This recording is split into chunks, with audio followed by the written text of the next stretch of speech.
Welcome to the Pro-Black Perspective, where Black problems are addressed with Black solutions.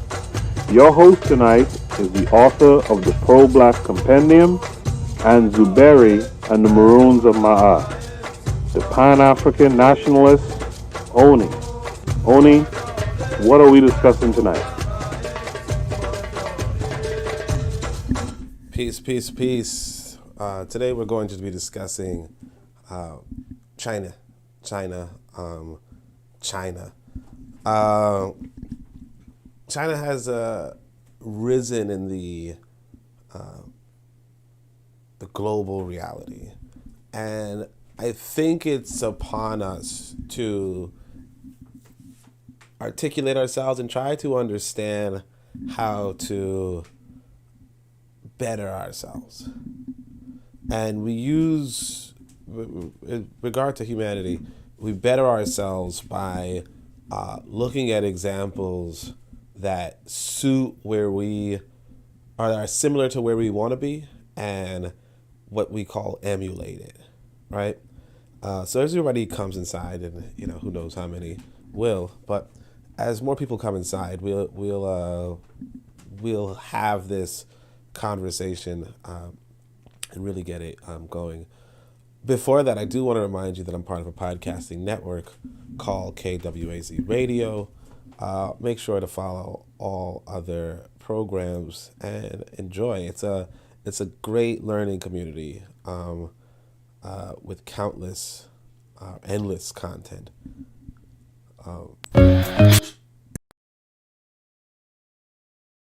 This is D Webb with the Harsh Reality Podcast, asking you to tune in where we tackle the news of the day that affects our community, only on KWAZ Radio. Greetings, everyone. This is Koku from the Bitter Medicine Podcast, inviting you to tune in to the Bitter Medicine Podcast on KWAZ Radio. Greetings, fam. Tune in to The Learning Curve with me, the revolutionary matron on KWAZ Radio. You are listening to the Pro-Black Perspective on KWAZ Radio. Yeah, so if I sound unwell, just remember that. I was gonna make a joke about. I was gonna make a joke, but never mind. So right now we're going to discuss China, and what's the context for discussing China? So I linked two things inside of the chat. One of them is a podcast that I didn't listen to yet, so you're not gonna get that. I am a little sick, so if I need to speak up, just let me know. All right, the joke was gonna be that ever since I badmouthed religion, I've been sick, right? But I was gonna be like, don't hide your, don't hide your chubs, for those for those men who are like, yes, finally, like my savior, Nah, I wasn't sick from that. I got sick last week when I went outside looking sweet. Well, not sweet. Sorry. Good. I'm looking good. But like I didn't have a jacket on and it was raining, so there's a cost to pay in a cold. When you walk through cold rain, but it is what it is. Like, they had us wait outside for like, I want to say 20 minutes or 30 minutes in the rain. So yeah, that's why I'm sick. But anyway, so this is the context. Somebody puts up this: China's competitors lack the port's infrastructure to match it, right?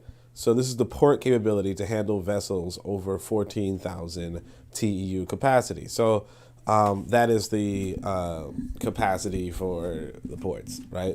For a vessel. So again, like I'm really stressed. Okay. I want to. What the fuck? This guy's calling himself a realist. Isn't that crazy? Anyway, so So Kathleen looks like a man. Calls herself. Well, honestly, at this point in time, I don't know if it is a man or a woman, because I was gonna go by Kathleen being a woman's name, but this is 2023 America, so you don't even know. But I'm assuming, did you just assume my gender? I'll assume Kathleen's a woman, and she calls herself a realist too. So maybe I might need to change my ideology again. No, I'm joking. But yeah, realism is good. I don't know what realism means to her. I just say realism as opposed to imaginary fantasism. Honestly, some people will also say in contrary to romanticism, which is interesting. But yeah, so Kathleen says, no, sorry. So this guy, Derek, who, or I don't know, Grossman, let's just say it that way, says China has this many terminals, let's say around 70 terminals, right? Or maybe around 80 terminals that can handle large sea vessels. Whereas their closest competitor, India, probably has 10, and their next closest, Singapore, maybe has 7, right? And Bangladesh has 0, and who knows how many Africa has, right?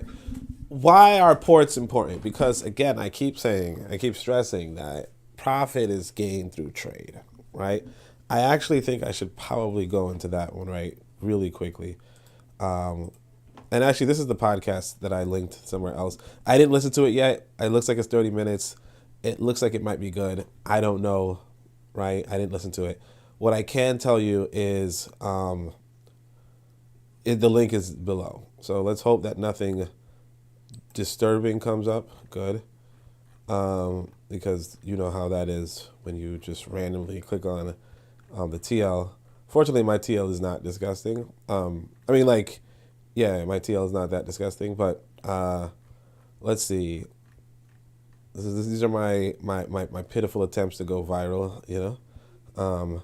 But what was I trying? Oh yeah, the law of gain. So yeah, this is also my story. Look, so I mean, this woman, it's mixed accounts, right? I said, so I bought a bar. This is the reality of the limitation of capital. Even though she has a bar, she can't make a profit because she doesn't know how to. Even if you have capital, profit making is its own skill you may not have. So she writes me, privately, I don't get any profits for now because the business is not good. I don't make a huge profit. And I said, look, this got me tight. Why? I tell y'all nation building is real and not imaginary. Sis gets the capital, gets the business, and can't turn a profit. We talk about banks redlining, but what if you really can't do what you think you can? She says, yeah, it's bad, really bad. So what am I gonna do? Any advice, right? And now recently, the real world is not, cakes and roses. I'll put it that way.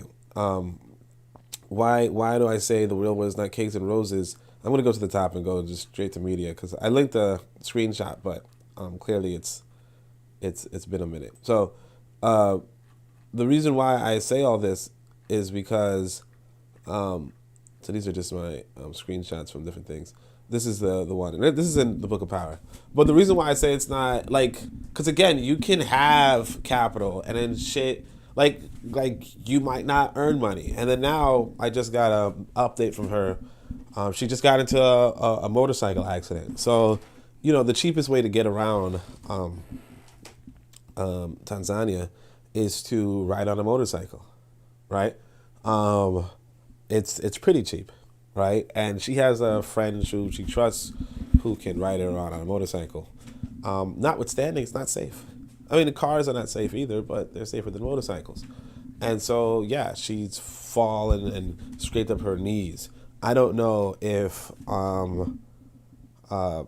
that will stop her from working, but imagine if it does, right? Then what? How does she earn her living now? There's the reality of the world. That things are not there's reality and there's imaginary. In her imagination, she was preparing for a bar. She wanted to get a bar. She just needed some capital, and then her life would be set. And then the reality, she gets the capital. I say, okay, fuck it. Here's some capital. If you're gonna be rich from this, then you'll just shut the fuck up, pretty much. No, I didn't say that because what if she listens to this?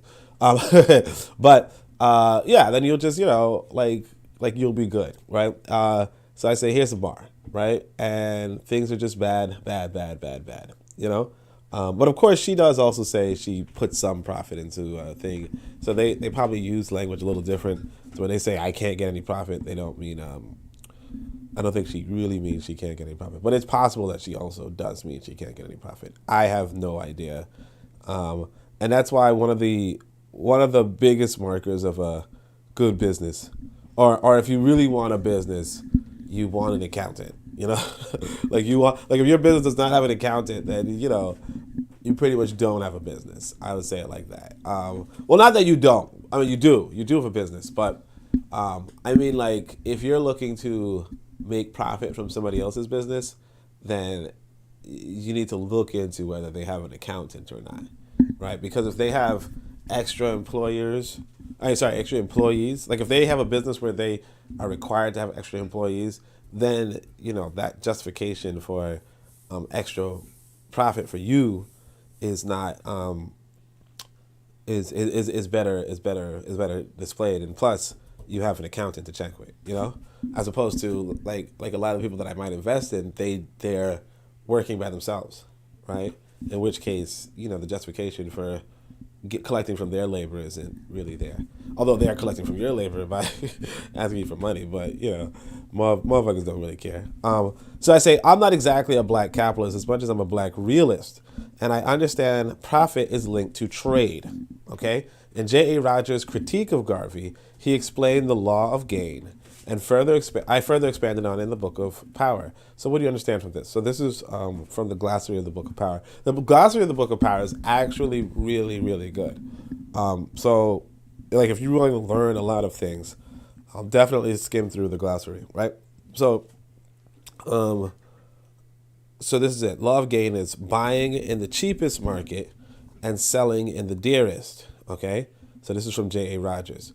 Buying in the cheapest market and selling in the dearest. J.A. Rogers articulated this way in opposition to Marcus Garvey's racial economics. He was right about the law. The law is right. You buy from the cheapest market and you sell in the dearest. Okay? You buy something like you buy mangoes for 5 cents a mango, and you sell mangoes for $1 a mango. Okay? So that way, if you buy, so that's let's say 20, right? You multiply by 20. So let's say you buy $100 a mango and you sell it for $2, then you earn $2,000. Now, granted, you have to put into transportation costs.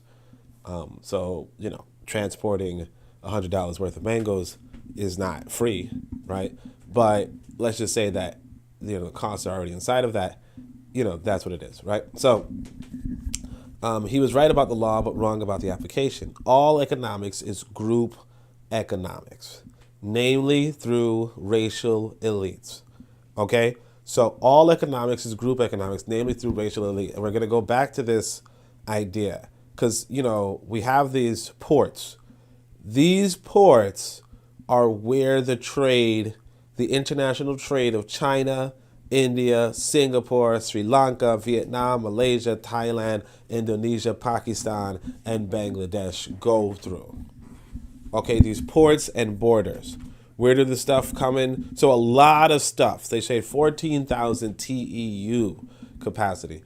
I do not know what TEU capacity is. I do know what 14,000 is. And I'm assuming, and just by context, you can tell that these are large vessels. Okay? So Bangladesh has ports, but these ports cannot handle large vessels. Okay? Huge ships that unload huge amounts of cargo. All right? That's where the profit comes in for the traders, for the merchants. These big ships are not controlled by commoners. Okay? Commoners may work in the port. They may work on the ships. They are not controlling these large ships. They're not controlling these large ports. All right? The people who are controlling these things are the elites. Okay? They are the elite. And not like the elite, like you might say, hey, Oni, you're an elite author. Yes, I am. Thank you. All right. Or you might say, what's his name? I don't remember his name, but I always forget his name because I went to college with a different basketball player. But the basketball player everybody likes, him.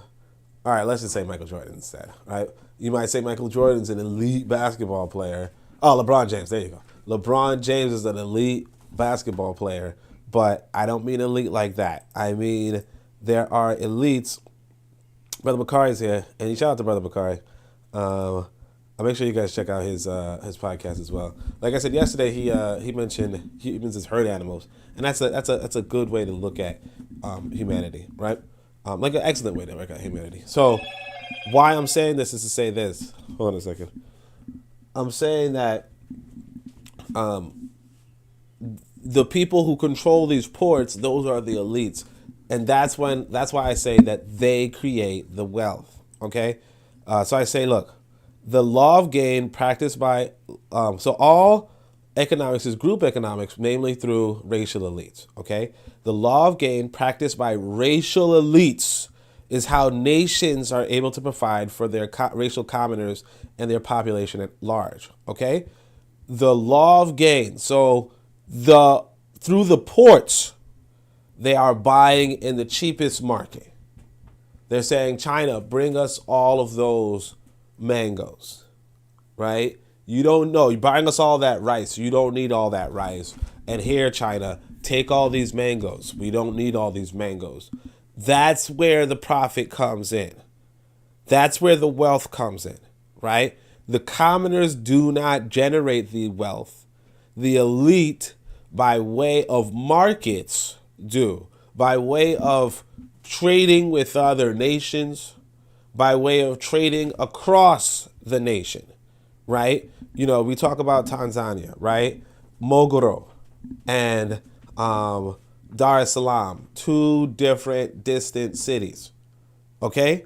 And in fact, yeah, two different distant cities. What happens is that's how you would get wealth, right? By producing something in Mogoro and selling it in Dar es Salaam.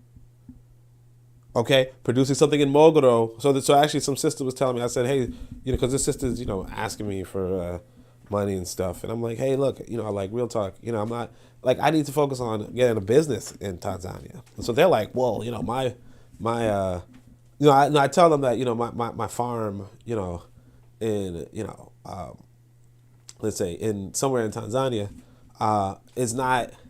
Like it burned up, the crops burned up, right? Which again is, like, let's say it's in Mogoro, right? The farm in Mogoro burns up, right? That means that I cannot move the products of Mogoro into Dar es Salaam, right? Where they might consume the product because it was destroyed, right? Either way, why I point that out is to say Mogoro has... I mentioned Mogoro, right? Let's say I mentioned my farms in Mogoro. She says, hey, my aunt is from, that's where my family's from. They're from Mogoro. I have some family in Mogoro. And my aunt, what she does is she buys things in Mogoro and she sells them in Toronto, Canada. See what I'm saying? So whoever is creating whatever product, and I think she's selling maybe clothes or something, or handmade products from Mogoro or something like that, right? You make these handmade products, right?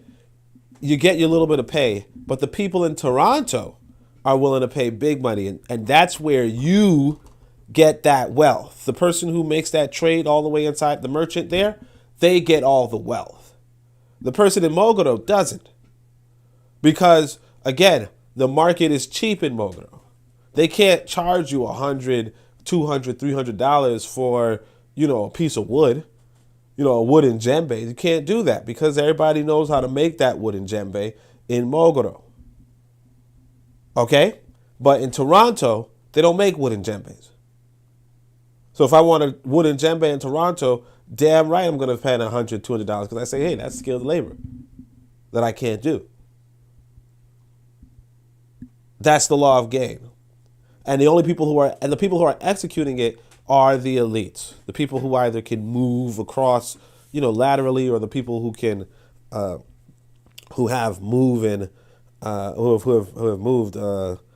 don't remember the other word. I don't want to say longitudinally, but yeah, I don't know. But you get what I'm saying. There's the horizontal and the vertical. So the people of the vertical, the upper echelon, versus the people of the lower echelon, the people who are in different nations in a sense. Versus the people who aren't. Let's go. So again, so that's the context. So you have this law of gain that was practiced everywhere. I actually had an interesting mathematical riddle that I did want to go over too for this Warship. So bear in mind, and so just bear with me. Although we're going to get into the China thing, we're also waiting for some people to come in. No, we're not really, because people are actually leaving. But but it is what it is. Let's anyway. So why? Oh yeah. So I'm gonna go back to this thing. I just wanna quickly show you guys a little poll I did recently, and just go over the science here, because it is a bit shameful. So make sure you guys follow this account. Obviously, not too many people follow it, so it's not a must.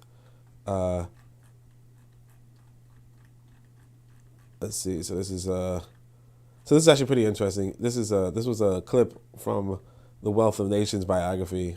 Wealth of Nations. Wealth of Nations period. And this is the table of contents, and you could see Adam Smith says, of the expenses of the sovereign, and he says defense, justice, public works and public institutions, education, institution for the education of youth, and the institutions for the instruction of people of all ages, right? Which again, I stressed this inside the Book of Power, right? These are when you're talking about nation building, when you're talking about economics, even when you're talking about like essentially where this comes from is this Marxist says, you're a communist, why don't you live on a commune? Why do you own an iPhone? And so he says, you're a capitalist, why don't you have capital? Why do you use things paid for by public funding? And it's like, again, the laissez-faire capitalism is not a real thing. It was something made up after the Wealth of Nations. It's an imaginary economy, just like communism is an imaginary economy. What Wealth of Nations was putting out, and again, he didn't say capitalism.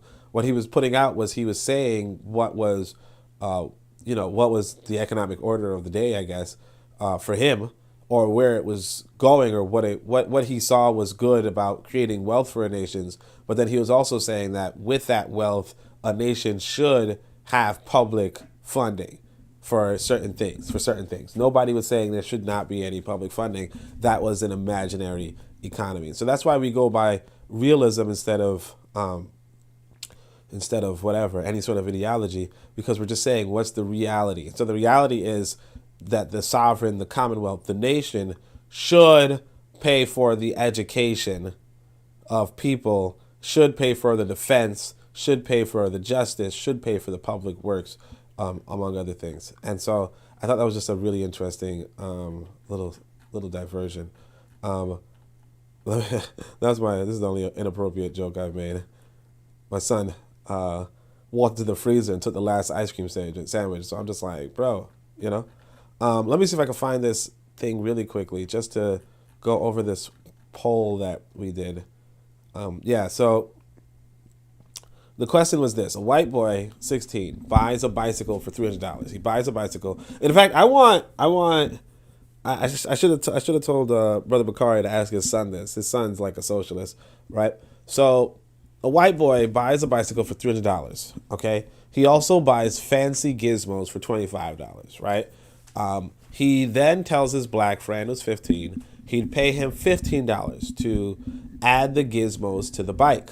Okay, so basically, if you doll up a bike, if you put some accessories on it, you could sell it for more than you bought it for, obviously, right? The boy demands $25, so the white boy concedes. He says, yeah, sure, I'll give you $25, right? Then they finish the bike. The finished bike sells for $525. Okay, so now the question becomes, how much should the black boy get in earning, right? So basically, the white boy gets, he buys a bike for $300. He puts $25 inside of, accessories, and he tells his black friend, hey, like paint the bike, do this to the bike, put these toys on it, do this, whatever, right? And if you do all that, I'll give you $15. The black kid says, no, give me $25. And the white kid says, okay, sure, right? And then when it's all said and done, the white boy takes the bike, the refurbished bike, if you will, or not refurbished, but the decorated bike, and he sells it for $525. And now the question becomes, how much should the black boy get? So obviously, since I have the answer up, $25 is the obvious answer. The white boy invested $325 at the risk of selling the bike. The bike is not guaranteed to sell. He could just have a bike that's $325 and it looks nice and, whatever. He compensates the black youth for what he wanted for his labor. So the black youth negotiated for $25. He got $25. And then the white boy also, check this out, finds a buyer for $525, right? The buyer is not guaranteed. Law of gain, right? You buy in the cheapest and you sell in the dearest. It's not guaranteed that somebody's looking to buy a bike, let alone for $525. Not guaranteed somebody's looking to buy a $300 bike, okay, or a $325 bike, period. Let alone for $525. Notice the people who say $200 won't answer how much the bike maker should earn. See what I'm saying? So in this question, what's hidden, because some people are saying, look, so good for us. The 13 people voted, and let's say 76%, right, of 13, which is 9, I guess, right? 9 people said $25, right? 4 people said $200 because he did all the work. But of course, that's not considering, well, what about the bike maker who realistically did most of the work, right? Why doesn't he get a bigger profit? And it's like, it doesn't make any sense. Realistically, you would just pay for what people agreed upon. $15 was the other option, Well, nobody would really choose that. It's just like you had to have 4 options pretty much. And then $100, I thought that would have been the more reasonable offer, to say that the black boy deserved half of the profit. But, to say that he deserved all of the money when he didn't even find a buyer is, or he didn't put any money down, is ridiculous. But that is, in fact, another example of how profit comes about, because essentially the person who creates the profit is the person who makes the trade, not the person who does the labor. And that's just another thing. So where you do the trade is in the ports. So people are saying, look, China is just way ahead of everybody. Let's see what the comments. Oh, Cassidra's here. Habari, Cassidra. So here we go. India and China were at the same stage. Make sure you guys check out Cassidra Cheek on her podcast. India and China were at the same stage of economic development 45 years ago. India chose American-styled freedom and democracy and gets lots of billionaires. Okay? I think she probably was going to say something further from that, or maybe that's a good thing. But and that's actually an interesting thing to recognize too, that America does have a lot of billionaires, right? America does have a lot of singularly rich individuals. And in fact, some would say that outside of Africa, America has the most amount of black billionaires. It met probably even inside of Africa, even maybe including Africa. Just to say that black people who want to acquire, wealth, like great wealth individually, can definitely do so in America. I don't know. I mean, not to say that it's a thing, not to say that it's very easy, or not to say that some of them do not sell their soul for it, but it is what it is. So Kathleen says, look, I don't think it's as simple as West versus East, capitalism versus communism. The Chinese success is systematic. Every official is tested, retested. Results are measured and compared with accountability. All performance targets are tracked, recorded. Outperformance is studied, made a method, and taught to others.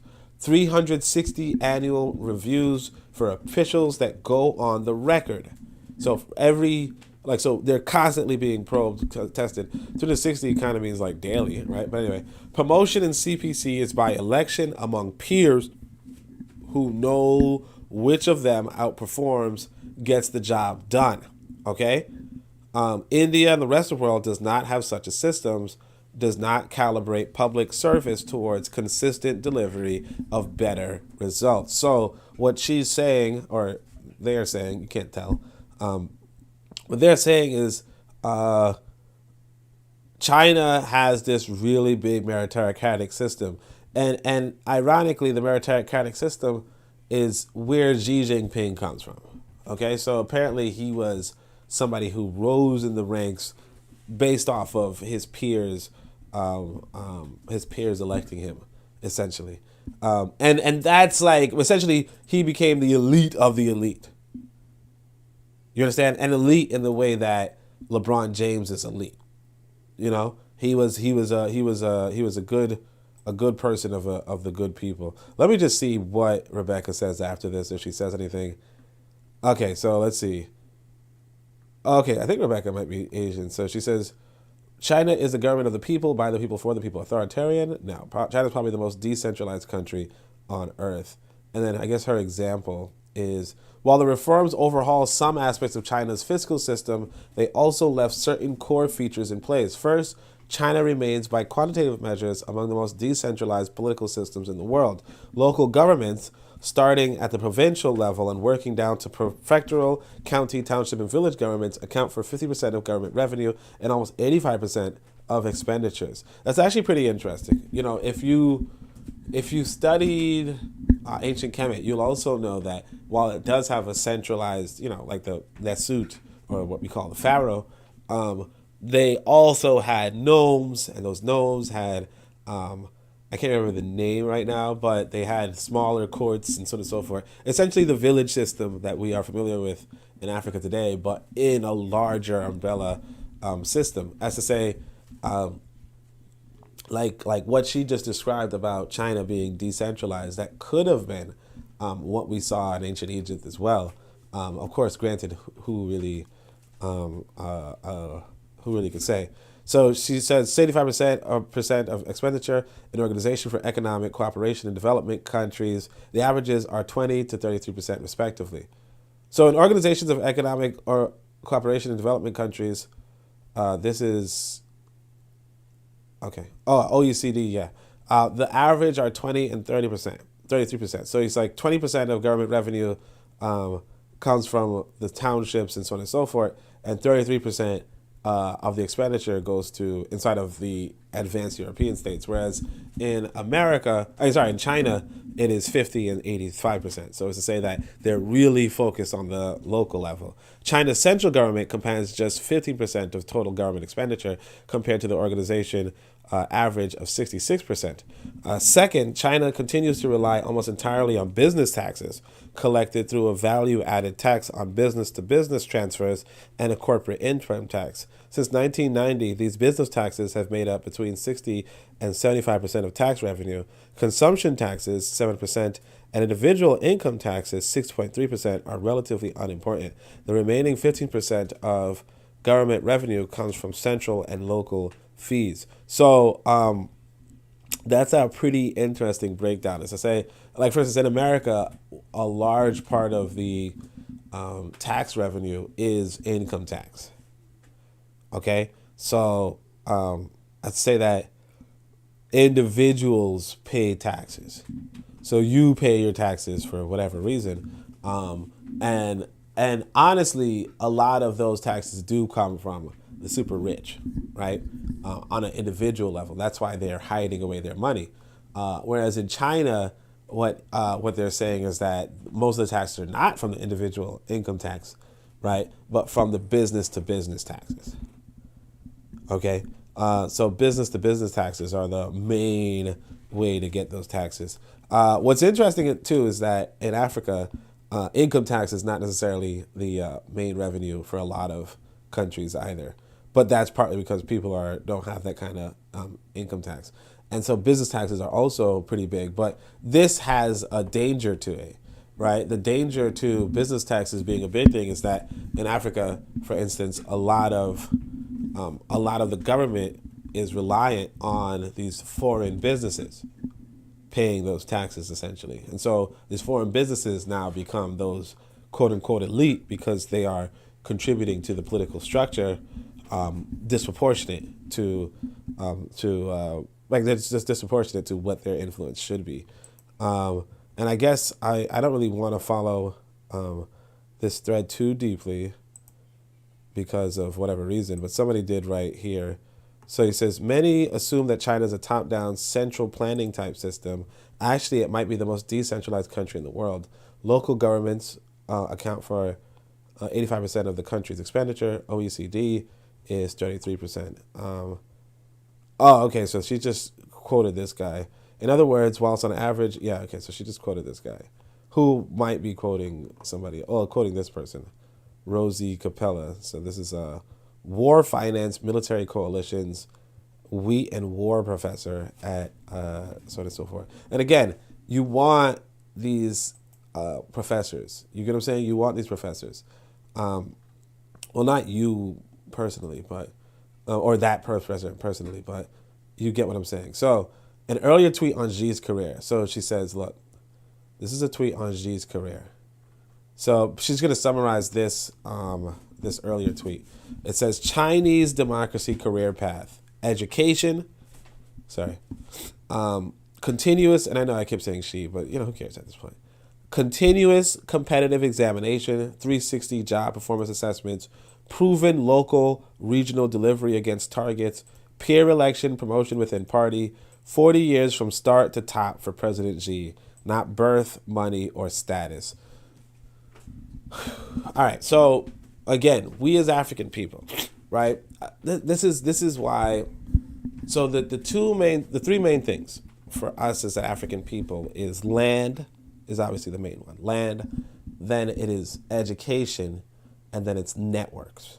Okay, education and networks, and we could actually go back to this Wealth of Nations. Oh shit! I just pressed delete. All right. Well, that was stupid. I think I could. No, I'm not going to press that. But we can go back to this Wealth of Nations real quick.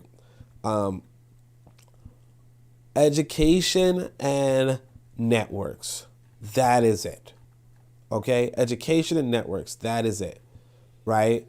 And what's interesting is, again, this is something that even Adam Smith noticed. You have to focus on the education of your people. Right? The two types of education are obviously youth education and adult education. Right? That's the public school system, if you will, and the university system. From the university system, you want people to network. That networking will be the fraternities, that will be the Kappa, Beta, Gamma, whatever, right? That's what you want from your people. So obviously in my book, in my literature, I call it Boko Aset Na Keru.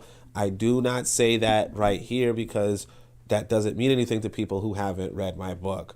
And I know a lot of people haven't read my book. So it's, I'm not going to just use that term ad nauseum, right? But you want Boko, right, which would be the youth education. You want Waset, which would be the adult education. And then you want Keru, which will be the networking, the fraternities, the elites, the leadership, right? The elites want to, after you graduate and you have that political consciousness or you have that political education, then you work with other people for the economics, the economics of your nation, to build markets, to so on and so forth, right? This is what China, and so China, what China is doing is it's showing you a way to not only educate your people, but to give them these fraternities, to give them this keru that I'm talking about, and the result of this is one of the one of the more intelligent leaders in the political landscape today. Okay, so you don't the American way is, which a lot of us are using in Africa, really, the American way of just picking some random dude who has some political ambition, who has money, and then putting them in the front, and it's like, oh yeah, we got this old guy Joe Biden. Before that, we had this old guy to Trump, and before that, we had I guess we had Obama, who wasn't whatever, but also like we didn't really you know what I'm saying.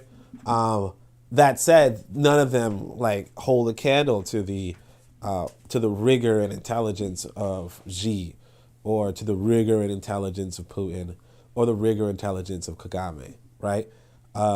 And that's what we as the people, have to face up with. Or even to say this, not even that, is to say that if you have a systematic way of choosing good leadership, it really goes back to that whole question of us, before saying, well, what happens if you want to select, what happens if, well, we can't have these leadership models because as soon as they get rid of the leader, then, what's going to happen, the whole organization falls apart. Yeah, the whole organization crumbles if you don't have a good way of selecting leadership. You understand? If it's just, oh, this guy's rich, or this guy has the good speech, the good speaking, but there's no formulaic, systematic way to select these leaderships, then yes, you will have a failure in that. I told this story yesterday, so I'll tell it again. I'm going to look at the comments. I'll tell it again. Afrojam's here. High percentage of Afro-American 1% are entertainers, unfortunately. Yeah, exactly. Of course they are. But of course they are. Because again, like this brother was saying earlier, you don't have captains of industry. You don't have industrial capitalists, particularly among African Americans. So you're not going to, You're not going to get masters of trade and masters of economy among us if we don't have, essentially what's happening for the an American situation is pretty bad on paper. Like, you can, as an individual, gain high wealth, but like you said, as an individual, you may have to be an entertainer. You may have to play basketball. You may need to be an actor. You may need to so on and so forth. Now, you can also get into tech. You can also get into industry. You can also get into so on and so forth. It's not like it's limited to you. But the issue with a lot of that as well is that there is a high buy-in rate. So you might have to, it's not necessarily something you would do formulaically, although it can happen for you. You know what I mean? Tanzan's here. Says peace, Tanzan. It's if you fall across some money, you can. It's kind of like in Tanzania too, where it was like they said I couldn't own any land except for maybe those in the energy sector or the mining sector. Those are highly profitable industries, but they have a huge buy-in. You know what I mean? So it's different from what I can think. And I think Rutundo, if you guys remember him, he's a good brother from Zimbabwe. He was showing off the gold mining buildings in Zimbabwe, and it's like, yeah, those are nice, but you have to have a lot of capital to get it. Kasitra says you have to know how to recognize good leadership, which black folk will vote for you if you're black, but do nothing for us. Yeah, Obama, right? Yeah, exactly. I mean, that's what I'm saying. So the Chinese have a system for weeding out the best among them. And that's why, that they have actual institutions with political consequences, with economical benefits, with economic goals. And that's their political party, which is really good for us as a people to have. We really need to have political parties that also select leaders in a sort of meritocratic way. And so you see Xi Jinping does not start with money. He does not start with good family. He does not start with good status, but he becomes the president, notwithstanding. So this is really what I wanted to read. And I didn't read it already. I just figured, hey, look, this is probably something to go through. So he says, on Twitter, as a Chinese, the most frequently asked question for me is, why don't you oppose the CPC? I'm guessing this is the Communist Party, right? The Chinese Party Communist, I don't know, right? Why don't Chinese support Western-style democracy? Why do Chinese people support President Xi, who has no votes? Now I'm going to tell you why. So this is 1/n basically means that it's the first of a thread, a long thread, and they don't know how long the thread is going to be, right? So he says, look, unlike so-called democratic countries, the Chinese people value experience more than votes or other abilities for government officials. From the Shu dynasty on, 1400 years ago, officials were selected and promoted by examination. not by blood or birth. That's actually pretty interesting, right? And again, when you hear this stuff, you have to ask yourself, what do you have that's similar? What do you have that's common, right? Like, for instance, let's say Tariq Nasheed is a leader in the African American community, right? Was he examined by anybody? Who examined him? Who has the right to examine him? Right? Who has the right? Same with you, say me. I mean, obviously I'm not a leader there, but who examines me? If I want to speak on African issues, who gives me the okay? Or do I just get up and do it? Right? If I, stepping out of America, obviously, you can go to Tinubu in Nigeria. Who examines this man? This man was judged by, he was essentially found guilty of selling cocaine. Matter of fact, in America, as like being a gangster in America, found guilty of this. Like in his youth, he spent in like Chicago or some shit selling cocaine, right? That kind of stuff. He's now the president-elect of Nigeria, which is low-key insane. But it's like, who examines him? Right? That kind of thing. And then who has the authority to? Now, I'm not saying that he as let's say he's Fulani. He as a Fulani doesn't have, like, the Fulani don't have some internal structure, in place. I couldn't tell you. But obviously, selling cocaine in America is not like that's a big blemish on your resume, among other things. So he's like, look, more than votes or other abilities, it's like experience and then examination. So this is what we should think about when we talk about having a political party in Africa, right? Or across Africa, a multinational political party, i.e., what's your understanding of African history? What's your understanding of humans generally? And I think I was supposed to go into that story. So let me go into the story about the elephants, right? So my son, one time I was messing with this Haitian lady. She was nice. She gave my son some books, some academic books, right? That they're different subjects: ancient history, world history. I think one of them was American history, and then animals and so forth, right?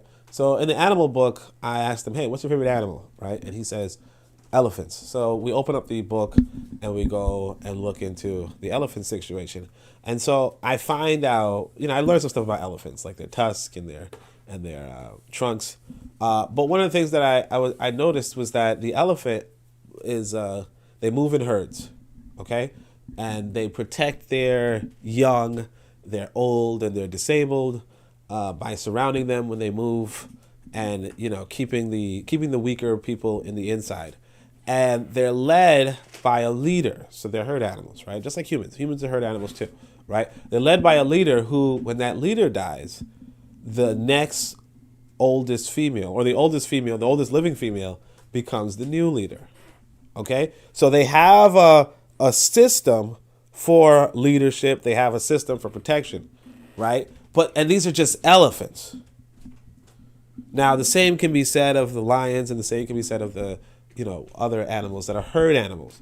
And humans are herd animals. So the question becomes, how do you select your herd, and how does the herd select its leader? Right? And so what we're looking at is how China does it. And what we're trying to establish for ourselves is how will we do it? But it's a necessary question for us as a people. Let's see what the comments are. Afrojan says, Obama not black, but I get what you're saying. Consider Cheek says, because Chinese don't pick men that are 80 years old dealing with Alzheimer's either. Exactly. You pick capable people who pass examinations on the country, on the history, on the people, on the so on and so forth. And it's all in, I don't want to use the word love, but it's all in love. It's all in peace. Xi Jinping, you are exceptional. So we want you to go higher, we want to elevate you higher in the political structure. You understand? That's what it is. It's not, Joe Biden who was a politician for like 50 years. He has a whole bunch of money, and it's just like, okay, all right, it's your turn, guy. You know what I mean? And he's like 80, and doesn't know how. Like, that's just crazy, right? Or with Trump, it's like this guy just, yells on the television, yeah, I hate you, blah, blah. And then, he gets the presidency. It's stupid. Consider Cheek says, black people don't examine anybody. They just go with the flow or of who other people pick for them. Yep. The one leader that we had, NFAC, they called him a traitor. Yeah. When a black man comes through, people are on the attack. People are on the critique. And again, one of the issues is that we don't have a system for vetting people. So it's not like for instance, even now we don't have like we have these people we call elders who are pretty much moved by the it's actually very embarrassing. I'm talking mostly about America at this point, but it's very embarrassing when you think about how anybody can come in front of you. And that's why part of me, feels away. So there was, for instance, you go back in history, there's this man named Arthur Schomburg, okay? Schomburg has these history classes, if you will. And at least two of the students there were Dr. Ben and Dr. Clark, okay? So Schomburg creates this institution for adult education, and I think he maybe reaches hundreds of people. I have no idea. But two of the ones that we know are Dr. Clark and Dr. Ben. They do not create institutions. They do not continue the institution, right? So the thing is this, it's twofold. One, Arthur Schomburg, who says Arthur Schomburg created an institution, right? He's not a part of a political party that we are a part of. So it doesn't really matter. But let's just say that he obviously, a skilled historian, he obviously has the right, if you will, right? You have to start somewhere. You then have to continue it. You have to continue these institutions so that we could say, oh, yes, Dr. Clark signed off on me. And there are some brothers and sisters who can say Dr. Clark or Dr. Ben signed off on them, right? Malcolm X could say Dr. Clark signed off on him, let's say. Miriba Ani could say Dr. Clark signed off on her. Ashra Kwesi could say Dr. Ben signed off on him. Okay? We can say those things, maybe. Actually, I'm not 100% sure, but we can say these things, right? But again, well, one, it's like who signed off on them, and then who are they signing off on? Right now, we have just any slew of people with no vetting. Some people we don't even know who they are. Period. But if you go down the list of, let's say, the active people today or the active people yesterday. The active people yesterday were the Polite, Baruti, whoever else, whatever, right? Then the people of today, which is more current, I guess, you have, Yvette Carnell, you have Moise Watkins, you have Tariq Nasheed, right? Who's signing off on them? And is it even important for somebody to sign off on them? And who can sign off on them? You understand? Al Sharpton's in your face. Recently, I didn't get to watch it yet. I forgot to. But Monique comes out of the closet, let's say. She's like, hey, look, I'm actually a bisexual. I'm a homosexual. Monique, right? Monique, once upon a time, was berating homosexuals. The thing about it is that she's just a comedian. But she obviously has great, speaking capacity in America. And then if you get out of the conscious community, which is remarkably small, probably growing a little bit, but remarkably small, you have the Cardi B, who's, if you talk about somebody who's not black, right? You have Cardi B, you have Nicki Minaj, you have Megan Thee Stallion, you have, and I only know the sisters, the women, because, but I don't know I forget the guys' names because I kind of stopped listening to music. But there are guys, Future, that kind of stuff. You have these people who are speaking in front of the African community, representing them to the highest order. And who checks them? Who can check them? Who should check them? Right? Who vets them? Who tests them? Who examines them? Nobody. So China's not trying to go through with that same kind of bullshit, right? And instead, they have a political party that says, look, if you're gonna be anywhere in the public eye, you're gonna be, well, I don't know how deep it goes, but at least when it comes to political affairs, they say, okay, well, you have to know something. Like, something has to be between your ears, and we're gonna prove that, and you're gonna have to prove that you have something before you're up there making political choices. So, and of course, most black people are not making political choices in America. So it's almost like a moot point to bring up America, but still, unlike so-called democratic countries. Yeah. So they say this was from 1400 years ago, by the way. So that's pretty impressive. In today's China, if you want to enter politics, you have to take a hard and competitive road.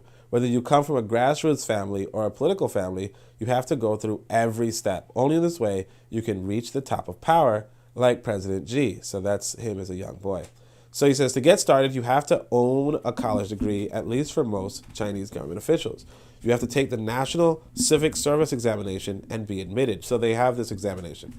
In 2019, 92,000 people took the exam and 14,000 were admitted, which the admission rate of 1.58%. So if you want to be a part of the civil service in China, you have to take an exam and you have to test in the top 98%. Okay?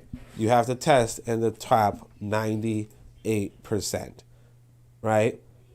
Now, the question becomes, when it comes to African history and African administration and law and all that kind of stuff, would any of us test in the top 98%, let alone of 92,000 people?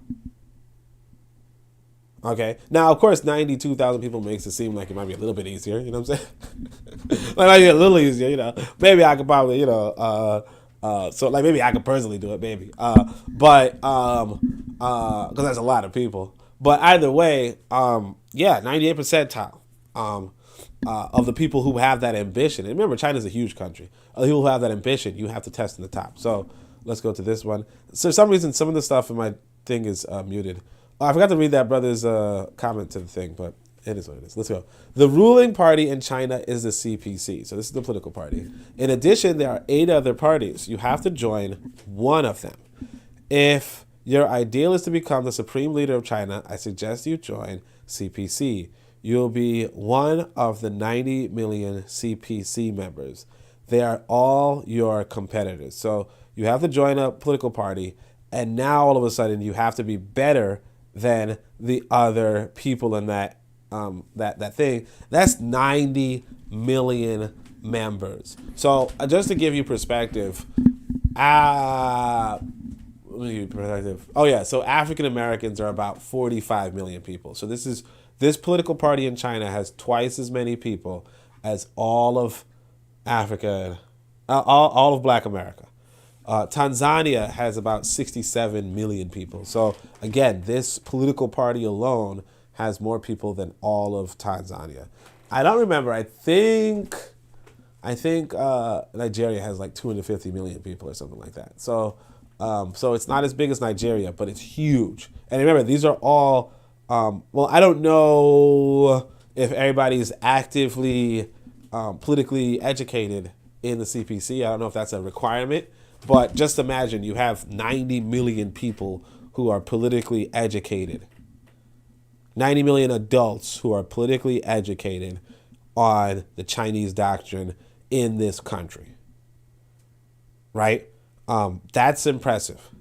Now, you're not going to get that in any one African country, except maybe Nigeria or Ethiopia or South Africa, because they're large and they have that huge population.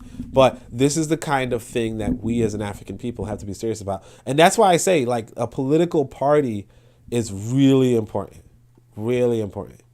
And of course, the person said they recommended being in the CPC. So 1010 says those are some pretty high standards. What happens to those who don't make it? They just don't make it. What do you mean? Like, if you don't make it, you don't make it. They're not going to kill you. So, you're just not going to be a part of the. You're not going to be a part of the government. You could continue your job or your work somewhere else. I mean, most likely you can just continue your job or work somewhere else. It's kind of like, Ninja Warrior. If you don't win at Ninja Warrior, you just go back to whatever your life was before, and you probably can retake the test another time, or you probably just retake the test. Like what happens if you don't get into school? You just don't get into the school. You probably have to find a life outside of being a student because you didn't get to become a student. So now you've become a grassroots official. Your administrative level is staff, while President Xi's administrative level is national level principal. There are 10 levels of gap between you and President Xi. Each level requires several years and multiple examinations. So you get into the political party, right? You're now a grassroots official, okay? You're considered staff while somebody else is considered the principal. That's really what it is. And you see, I don't want to just, because you could just read this and be like, okay, I'm done, right? The political party, you are now a member of the political party, and they're saying that there's 90 million people who reach the grassroots level of this political party. That's really, really impressive. So these 90 million people, that's really impressive. So 2019, they said 14,000 people were admitted. They became these grassroots officials, whereas there's already 90 million people who were these grassroots officials that already passed this rigorous examination that only had a 98th percentile. Like China, this is already really impressive. I don't usually get impressed by Eurasians, so I'm just saying, like, I'm trying to maintain myself, right? My composure. But that's something, because this is what we would want for our Pan-Africanism, for our Pan-African political party. We want people who are officials of our political philosophy, right? Who are examined by it. Right now, look here, nobody's examined on being a Pan-Africanist. Everybody, like sometimes people curse about Pan-Africanists and they say whatever they want, and then everybody and their mama comes in and says something. Nobody was vetted these people. A lot of the quote-unquote Pan-Africanists that I see, I don't agree with at all. Right? But because of the lack of a political party, it doesn't mean anything. If you speak for Pan-Africanism and you say, man, what we need to do is we need to bomb Libya, right? Or some shit like that, it's okay. That's your opinion. Freedom of speech. It means nothing. But if you were a official of China and you said, hey, what we need to do is bomb Japan, you will be fucked. Like, first off, you were tested on what is your opinion about Japan. And you say, well, Japan deserves its natural sovereignty. I mean, if they step to us, maybe we'll step to them. But for now, we're not aggressive. That might be it. I don't know what it is. Right? But whatever it is, you and another person, the 98th percentile, the people that passed this exam are saying the same damn thing. And they know what they're supposed to say. And then a little higher, on the next level, that's refined. It's more understood. After years of service, after years of being an official, after years of being on the grassroots and outperforming other people, that's when you raise up 10 levels. That's pretty impressive. I like that. I like that. That's really interesting. And I tell you, because I want to write a book, and I think we have to really be serious about discussions of not only forming a political party, but understanding what a political party may be and understanding what it means on an ethnicity level. A lot of the ethnicities are, if you will, political parties in some capacity, right? But that's a little bit on the esoteric, so I'll engage it another time, possibly. Let's see what the comments are. No new comments, so appreciation of everybody coming through. It says 6 people here, so that's 6 more people who could spend some time with me. I like that. So next one is, in China, organization department at all levels are responsible for the management of civil service.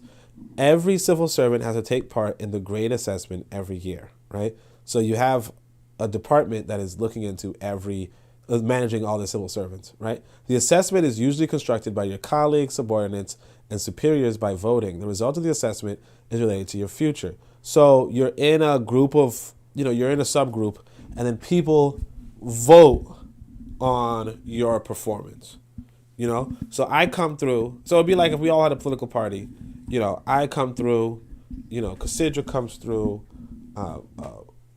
Koku, Tanzan, Kofi, we all come through, and obviously Bakari, we all come through, and then we are performing our Pan-Africanist duties as officials of a Pan-Africanist party. And let's just say, for argument's sake, let's say Tanzan does a really good job. She's getting a bunch of people interested in the cause. She manages to get some donations. She manages to close some deals. Manages to do some stuff. And the rest of us are doing pretty well too. We also get our deals. We also get our so and so forth. But Tanzania gets a good contract. At the end of the year, right, or at the end of the month, whatever, right? We're asked, hey, which of you do you think did the best job? Which of you brings the most honor to the Pan-Africanist cause, right? We might say, yeah, I think I brought some good. We might all vote for ourselves or something, but we also say, Tanzania really distinguished herself this year, and she can really go on and do further things, better things, if she had more authority. So we're like, okay, we all vote. The votes come through. Let's say Cassandra and Tanzania get promoted, right? I don't want to only be the women, but Cassandra, Tanzania, and let's say Brother Bakari get promoted, right? And the rest of us, Kofi and I, whoever, right? Well, we sit back and we're like, yeah, well, we did our part in elevating our nation. You understand? And then as they go further and further, you never know, but eventually, let's say Tanzania becomes, president or something, right? That's a good thing.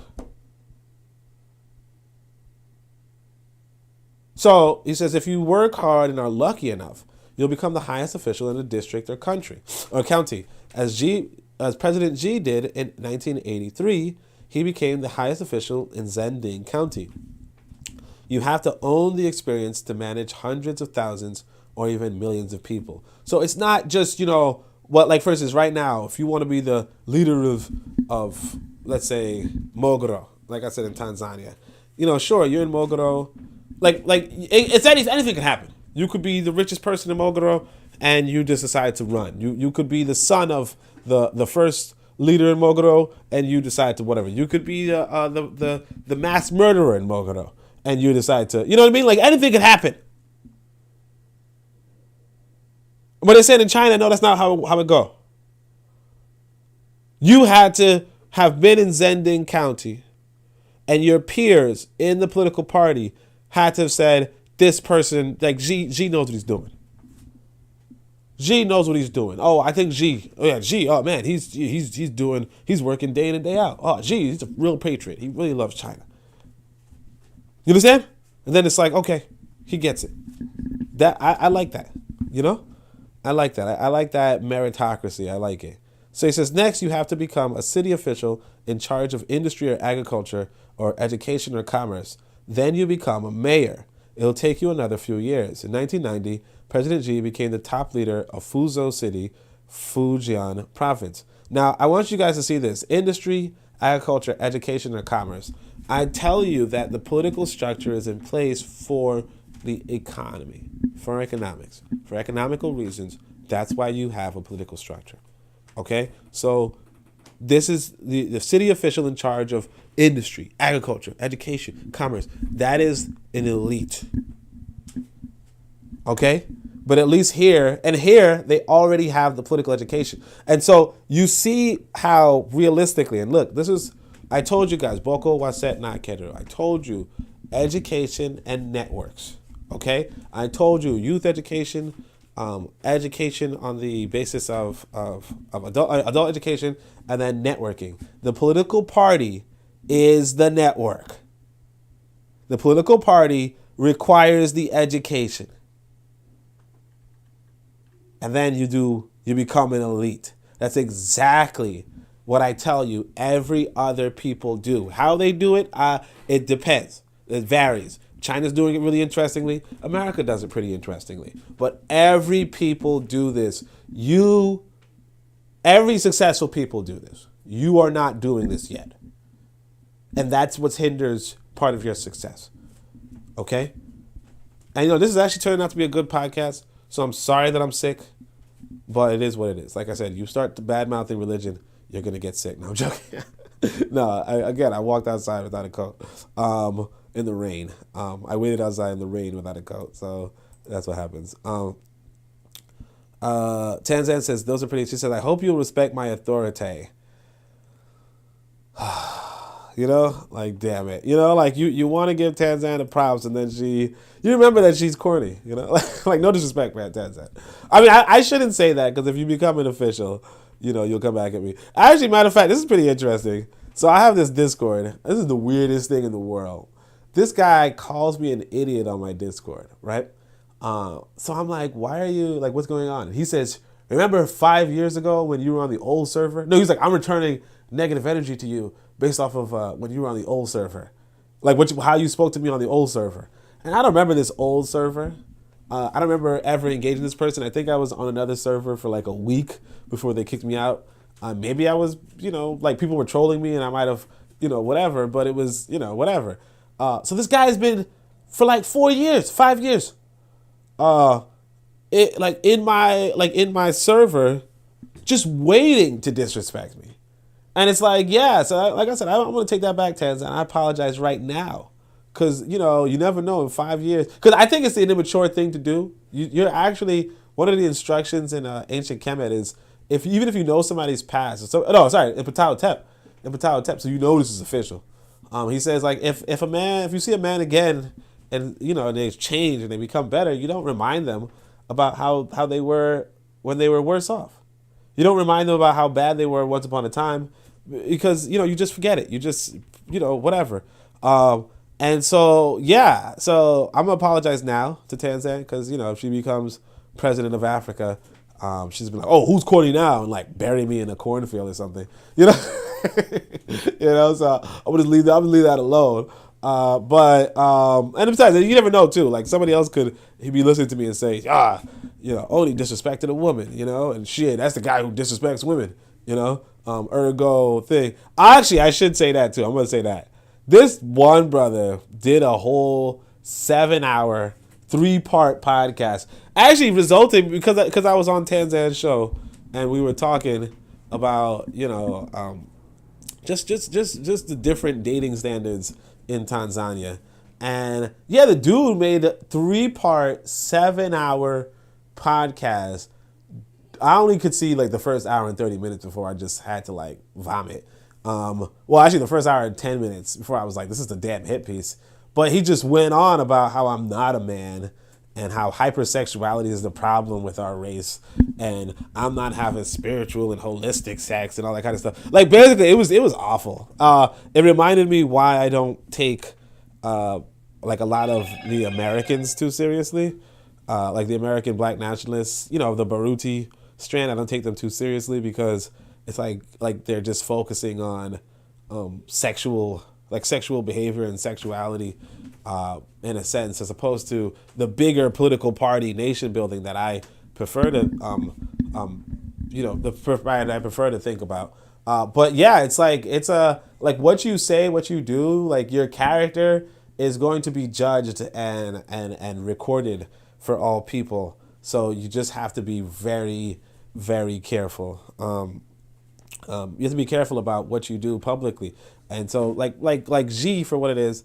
And honestly, a lot of my content, I have to look back and like moderate, because if we're serious about elevating in the African canon, like we shouldn't really be mocking each other or insulting each other or, necessarily speaking about our sex life.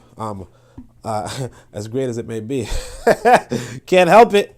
Boy, can't help it. Oh no. All right. Tanzan says, haha, I don't hold grudges.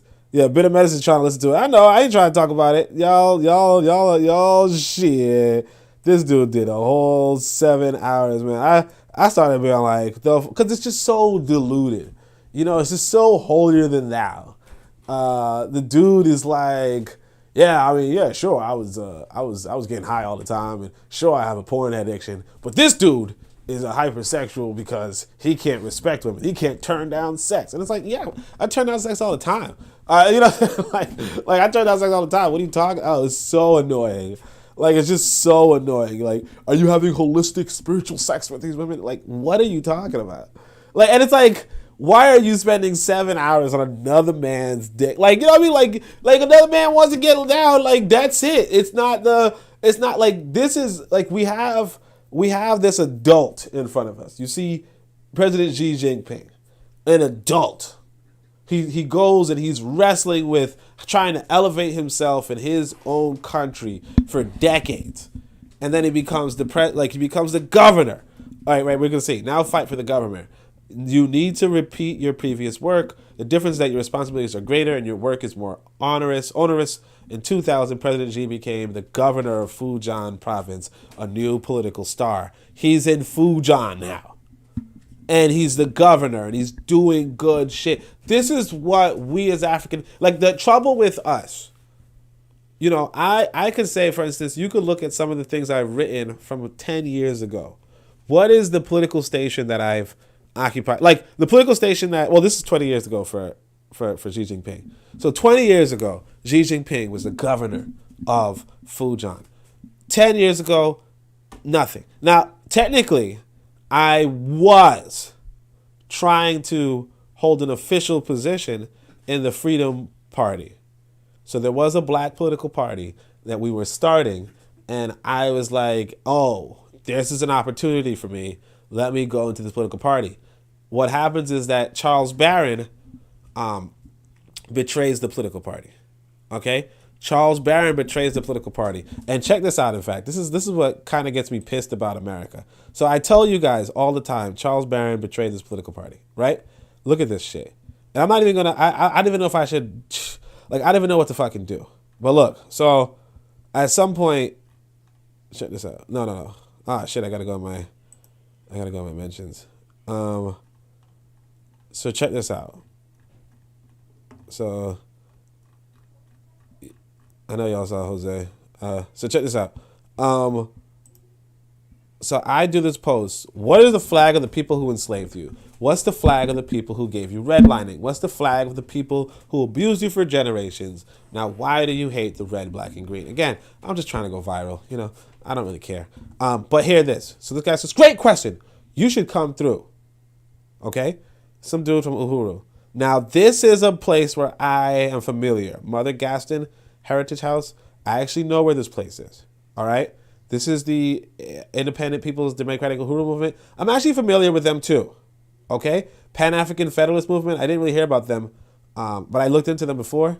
And it was like, because I was thinking about making a political party with the word Federalist, and I was like, is there a Pan-Africanist Federalist Movement? Or party?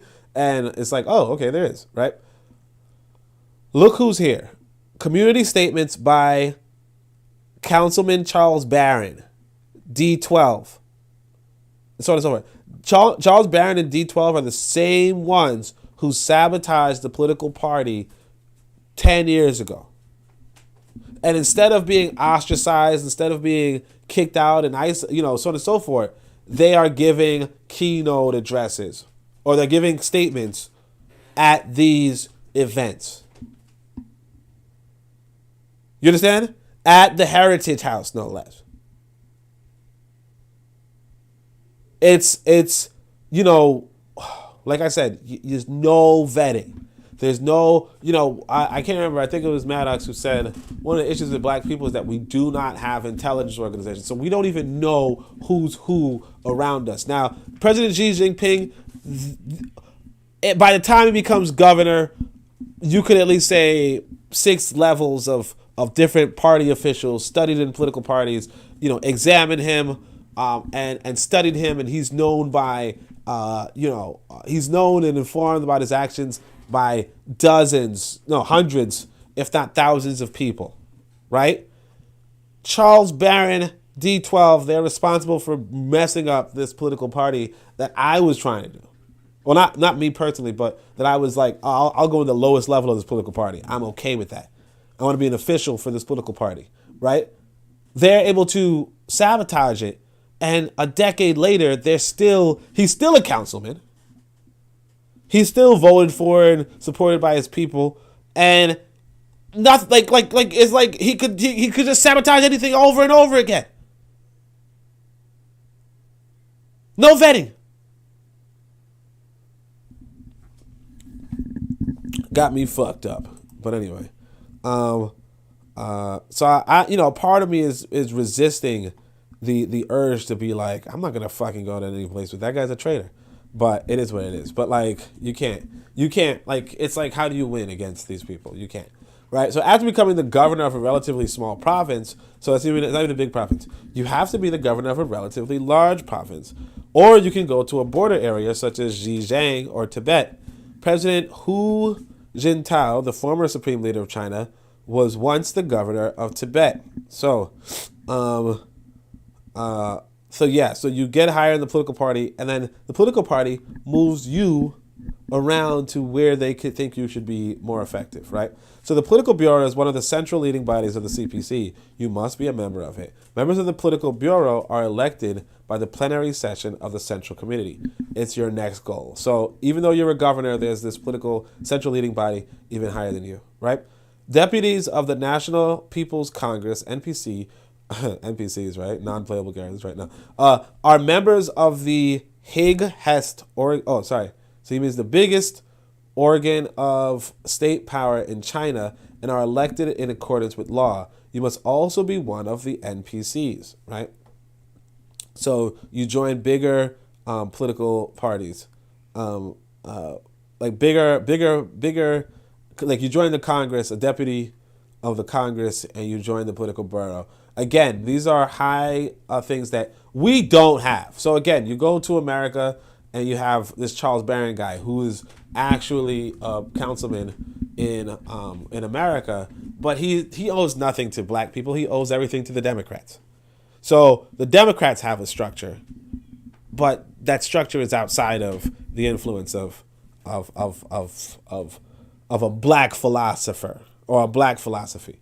See, to the Chinese, they have Mao and the Chinese, the Chinese doctrine, the Chinese nation, and as for instance, for this case in America, you don't have you don't have China, you don't have a national structure. So anyway, so if you become a member of the standing committee of the political bureau of the CPC Central Committee, it usually consists of 7 or 9 people, which means you have entered the core of China's state power.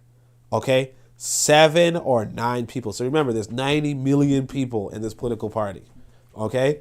And then now all of a sudden, you are a part of 7 to 9 people in the Central Committee. And so Xi Jinping was elected into this Central Committee. Oh, in fact, I see him right there.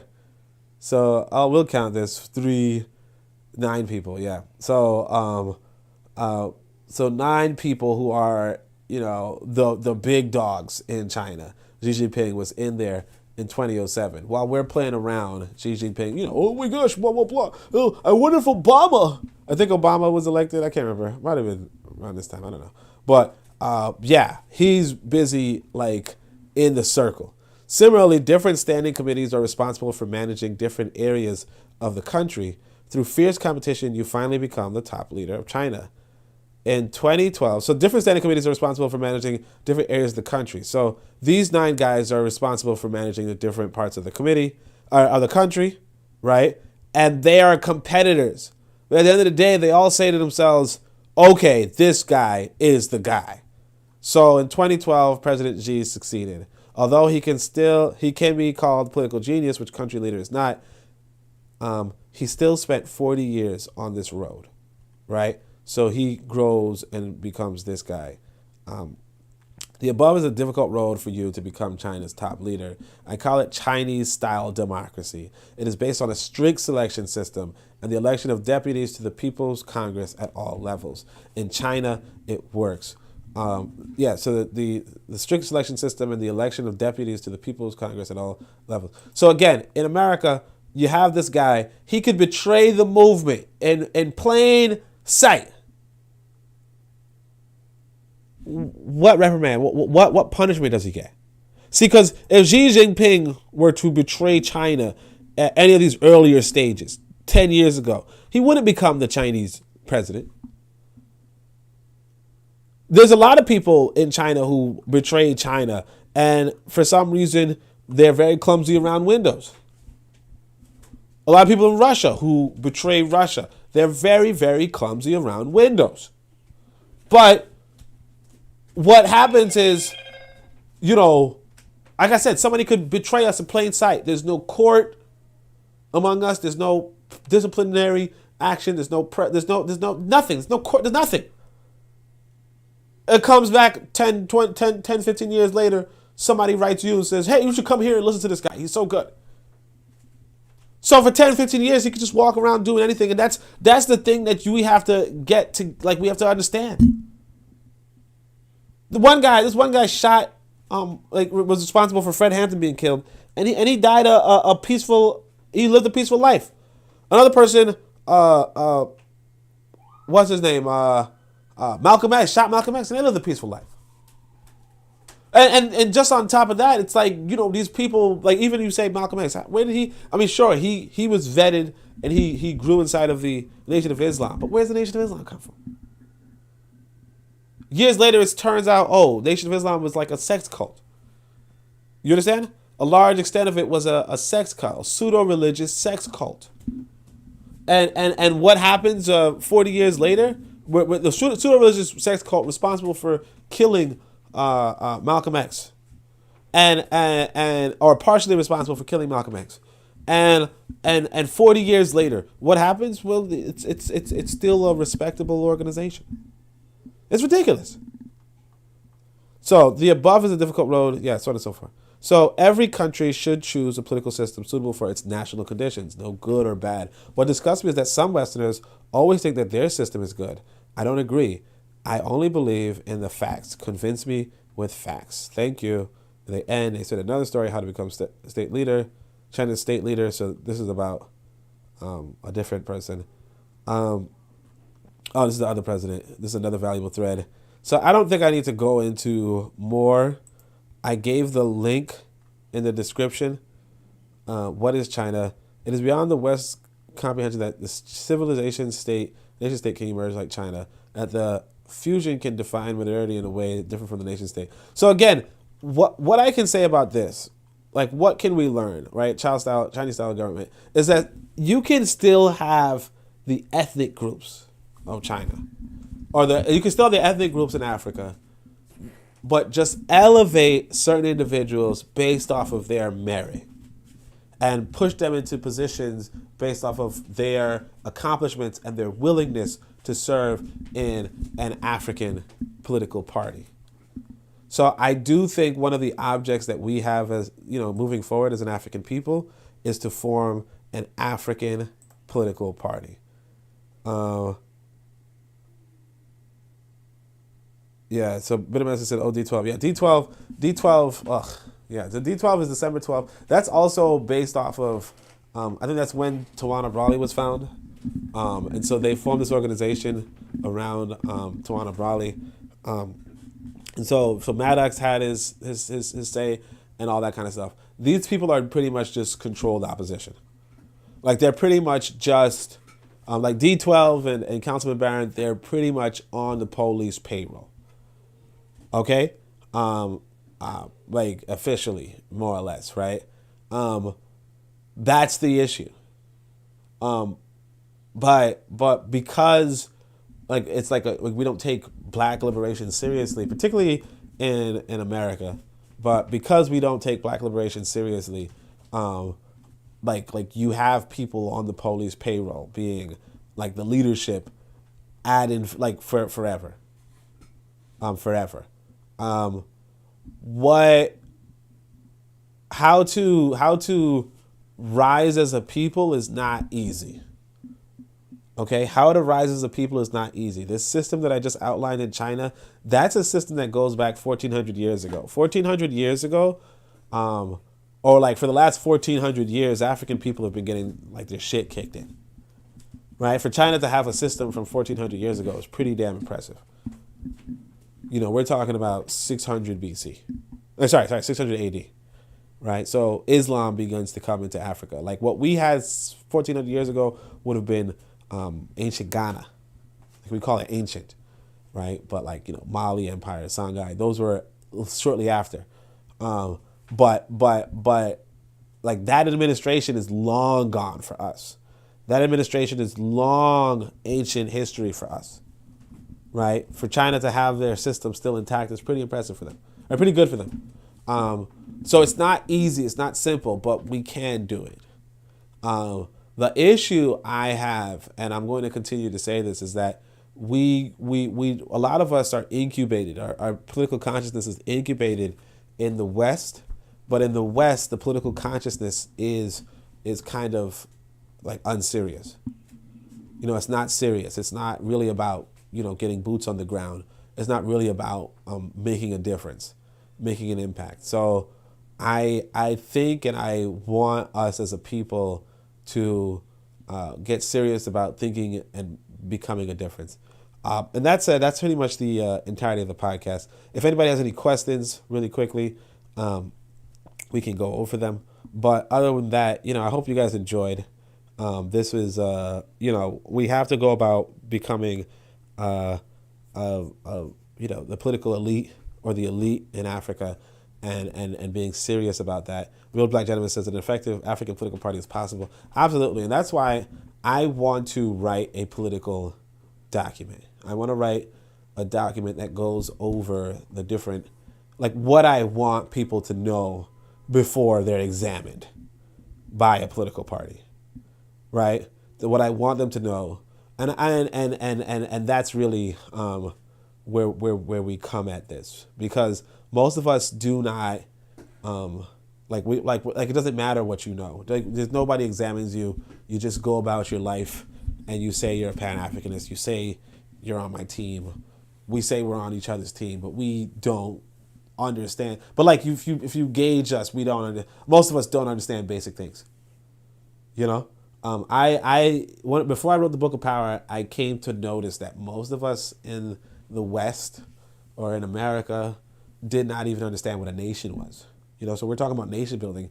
Most of us don't even know what a nation is, because I'm in the process of writing a book and I'm coming across, oh, this is a nation, which is weird, because like I've been writing for, you know, a decade before that, and I'm just coming to see what a nation is. And I'm also like not like a silly person, right? So somebody who's well read, among other things, it becomes, well, if this is just news to me and I'm, you know, one of the better writers, one of the better thinkers in the tradition, you know, of the living, right? Then like, what does this mean for the rest of us? You know what I mean? So yeah, like Real Black Gentleman says, an effective African political party is possible. It's definitely possible. But as far as what that examination comprises, you know, we have to say to that. So anyway, from that, actually I could say, so the 3 books that I recommend for people as usual, it's going to be Ptah Htp, right? Which is ironically his teachings of a political, like somebody who would serve in the political party, right? Or somebody who would become the king, right? Somebody who would become a political official, right? The next one is Message to the People, a course on African philosophy. Again, another African telling you what it is that you should know for political service, right? That's Marcus Garvey's giving this correspondence course to people to be a part of the UNIA, right? To be an official for the political party. Again, another examination, right? Or another teachings for an examination. And then the last one, of course, is the Book of Power, which is, again, Oni, myself, who is teaching you, or who's giving you the kind of knowledge that you would want if you're trying to formulate a political future inside of Africa. And so I guess the stalling was pretty worthwhile, because Bill asked a pretty big question. So before we go to Bill's question, we'll just get to because it spans 4 and Real Black Gentleman is in the middle. We can just see what Real Black Gentleman says. I don't think it's a question. So he says, politics isn't that difficult. The hard part is getting all the other hands away from your hand, trying to wield the level of power. Yeah, exactly. So the Chinese have a systematic way so that we're not competing against each other outside. Like, we're not competing outside. It's like, if you guys ever watch this movie, 5 on the Black Hand Side, these two, like, I can't remember, the mother and the father are fighting. And then at some point, a brother comes in and says, hey, Malcolm X told us we fight inside the house. We don't fight on the streets. Okay? Or we fight in the closet of the house. We don't fight in the living room. You know what I mean? So, like take that. And so, in China, like, it's not Yvette Carnell and Tariq Nasheed battling for who has the worst, like who can, whatever, rule the N-word kingdom, or like Biggie and Tupac, that's what they said. It's more like, they in the political party, they compete with who can do better. Friendly competition, rivalry system, Naruto or whatever. So let's see what this question is. So Bill is holding back. So Bill says, Onitaset, in order to achieve sovereignty, we obviously need our own separate African-centered institutions that we control, namely in the areas of family, education, political, spiritual, religion, economics, and military. My question is there a universal model that we can all adopt so that we can achieve this at scale in each of the areas I mentioned? Universal model. No. Let me see. If in order to achieve African-centered institutions that we control. So that's why I said I wanted to write this book. Because, we don't have good. Like, Ptah Htp is pretty good in terms of the things that you just mentioned. And Message to the People is pretty good, although I don't like how religious it is. Book of Power is also really good. If black people, I have a list of 12 books I believe black people should read. And if you were to read those 12 books, I think that people would be all right. But the thing is this, I can't get people to read any books. I can't get people to read my book. I can't get people to read Marcus Garvey's book. I don't have that political authority. China has that political authority. Like, I don't know what the examination to get into CPC is, but basically you can imagine that in order to pass an exam, you have to read certain amounts of books. And the certain kind of books that they want you to read. Even the Black Panther Party, you were required to do some reading. I would say get those 3 books I've mentioned. And if not those 3 books, if you want to get more books than that, obviously Nkrumah's Guerrilla Warfare book was one of the books I recommended. African Philosophy by Theophile Obenga was another one I recommended. When We Ruled, I didn't say that was required, but you should definitely read When We Ruled. And then, what's her name? Drusilla Dunjee Houston's Blameless Ethiopians or Wonderful Ethiopians of the Kushite Empire. There's like 12 books I listed because I like the 13 books, I think, because I like the 13-month system. But yeah, you would definitely read those regularly. Carlos Cooks and so forth, you could read those, and that's really the basis. Now, as far as how to universalize it and make it so that everybody is on the same page after reading this, you would have to do the examination like what the political party says, and then just have that political culture. We don't have the political party. We don't have the political culture. So you can't necessarily expect that sort of perfection at this stage. But like I said, a starter would be, read at least those 3 books that I mentioned.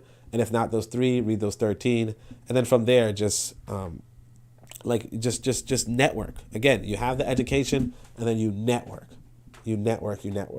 And then you kind of create your own network for that. So let me just reread that question to make sure that at least it was kind of engaged. In order to achieve sovereignty, we obviously need our own separate institutions that we control, namely in the areas of family, education, political, spiritual, economics, and military. My question is there a universal model that we can all adopt so that we can achieve this at a scale? Yeah, so it would be a political party, but you don't have that, so it is what it is. You have to make do with just reading, like a political. You would have to be a political education. You don't have a education system, so you have to make do with books, right? The books are going to be the minimized quasi starter education, and then from there you have to build. You have to build locally where you need to have it done. That's why I don't go by I don't say Pan-Africanist, really. I say multinationalist, because you really want to elevate yourself as an elite somewhere in Africa. And that's really important. I think I said this in the Discord. A lot of people are not in my Discord, so I'll repeat it here. But the idea is that you are going to be judged. Let's see if I can find it. Like, you should be judged based off of what you do, here it goes.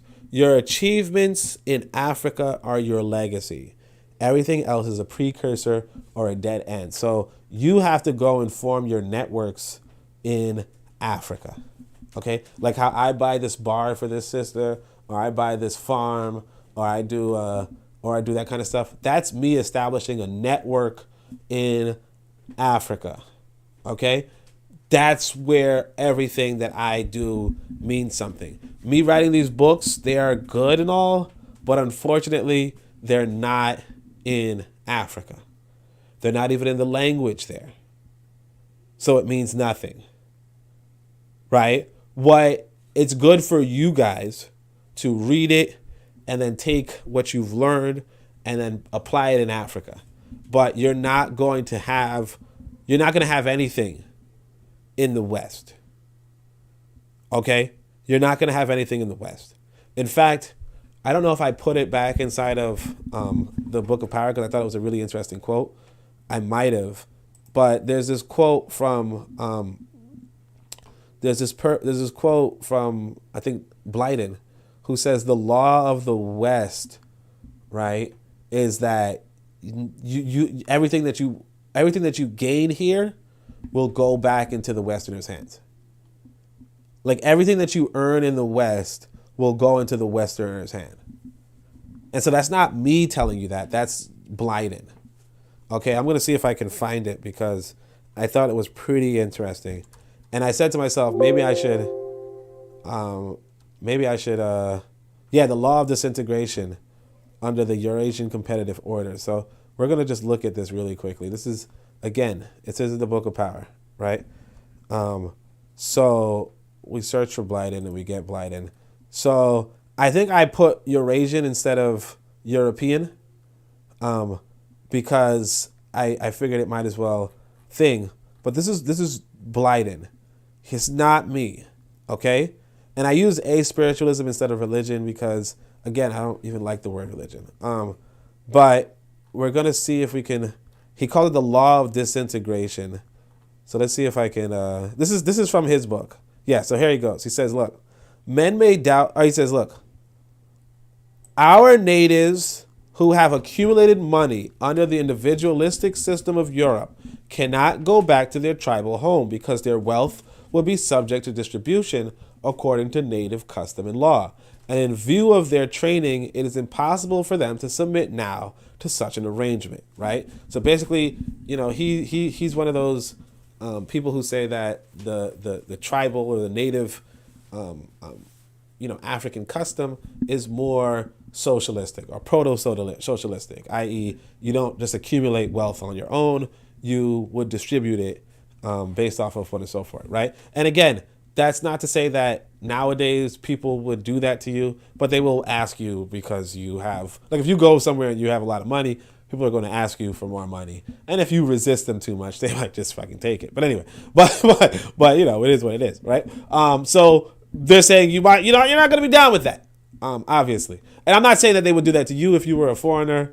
But if you were not a foreigner, they probably would do it to you, right? Like if you were one of their tribal sons, I shouldn't use the word tribal, but I'm just using the language here, right? Well, if you're one of their ethnic sons, they probably would try to take from you, right? Because they're like, hey, we sent you there, we helped you out, now it's time for you, to so on and so forth. So he's saying, Blyden is saying, and remember, Blyden is not, let's see if I probably put the year in here. Let me just see if I put the year in here. Yeah, 1908. Blyden is not my contemporary.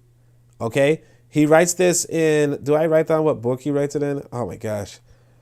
That's my fault. This is informative because Baba wrote this book in 1908. I think I don't remember. I think because I also mentioned it inside of another book. So I kind of want you guys to read all the books, but I don't know if I actually did. What is the name of this book? But it's a pretty popular book. But you guys know Biden writes this. It's a small book. He writes this book and he says this law of integration. So he says, look, you're not going to be able to get that. So because you are trained by the Eurasian, you think, I don't want to submit to that, right?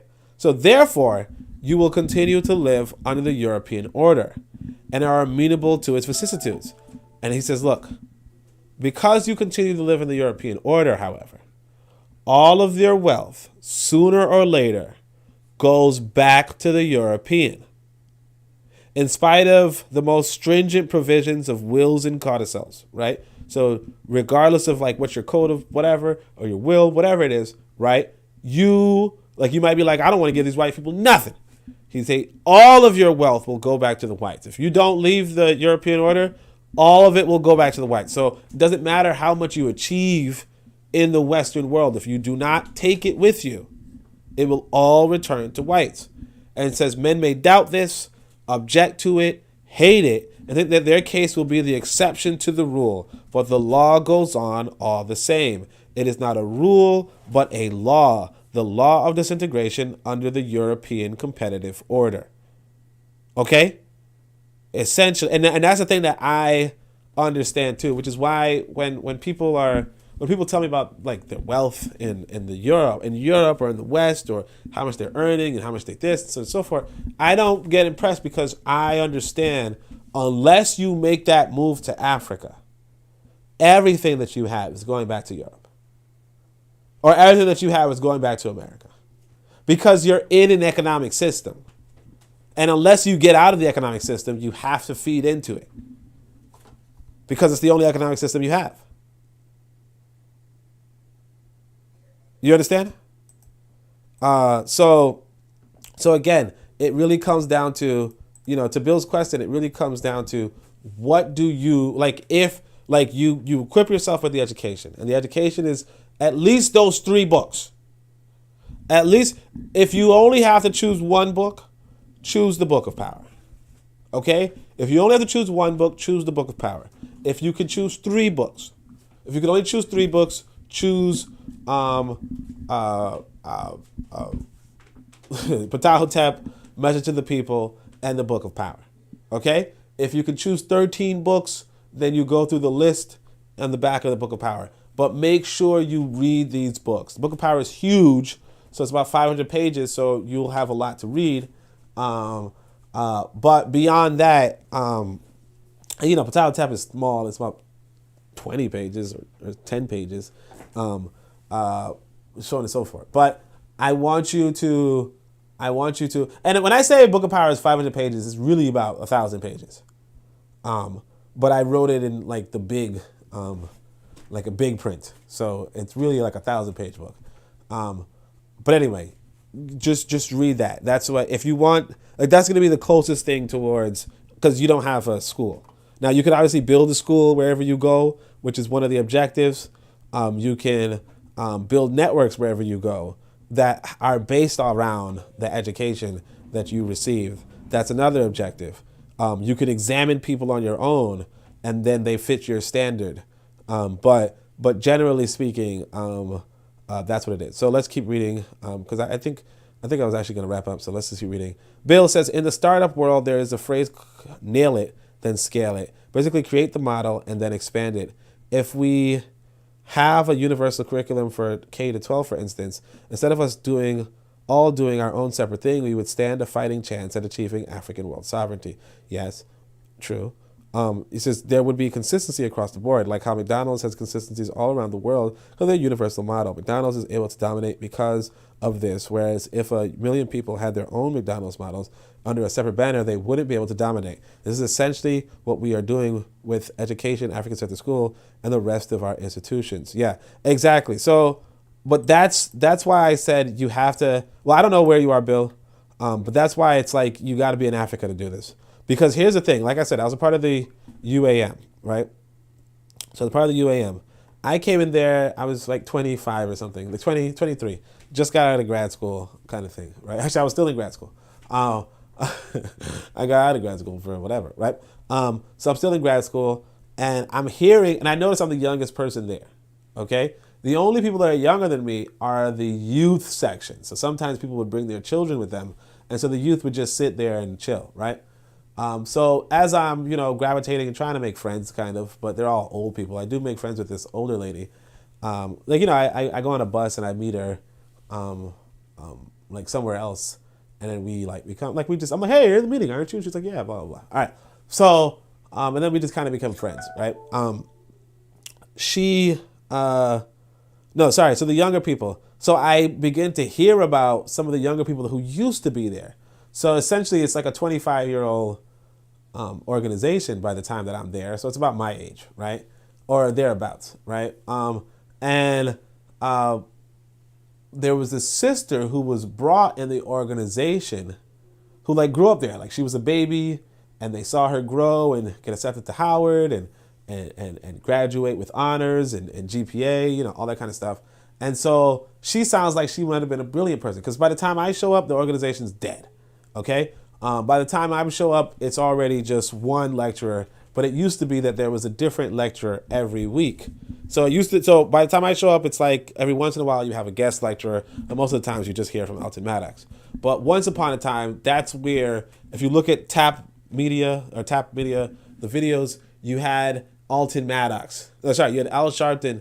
Well, yeah, you also had Al Sharpton, but you had Alton Maddox, you had Amos Wilson, you had Al Mansour, you had Dr. Clark, you had Dr. Ben, you had so you had all these the great speakers that we know of on YouTube. All of them were there every week.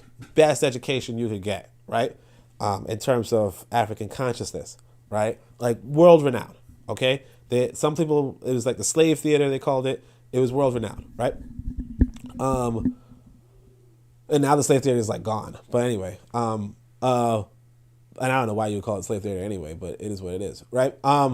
So the question is, what happened to the sister who was in that sort of education, whereas I wasn't, obviously, right? Like she must be somewhere big if she was like if she could listen to Amos Wilson as a kid.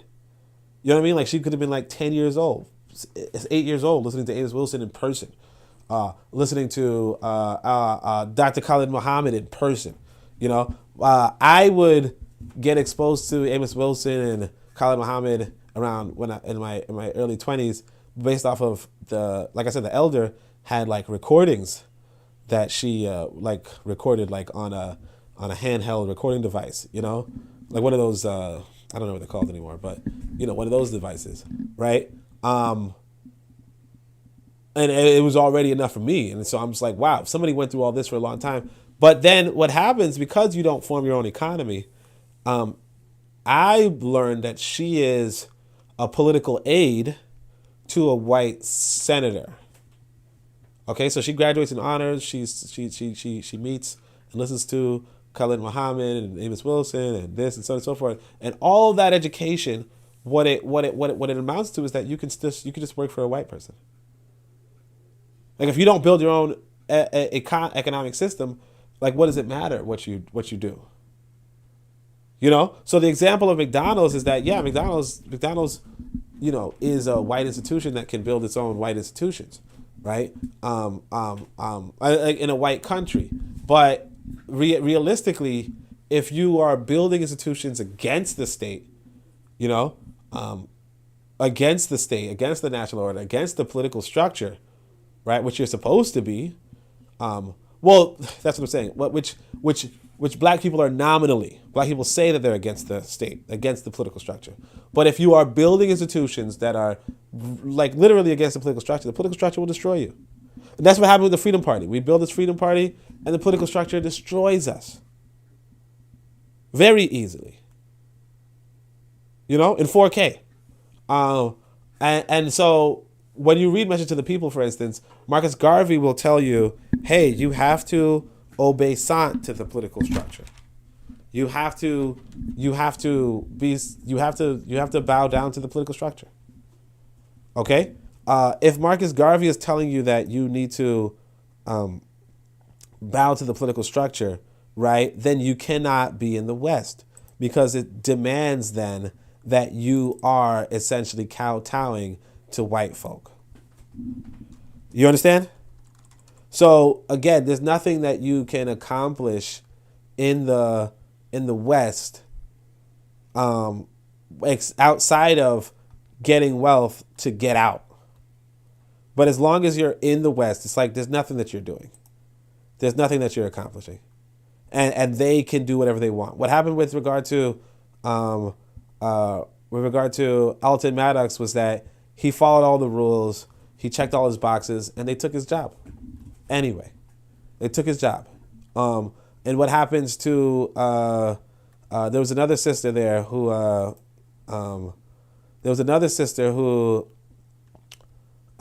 she was teaching students. She was teaching students how to think better, I guess, right?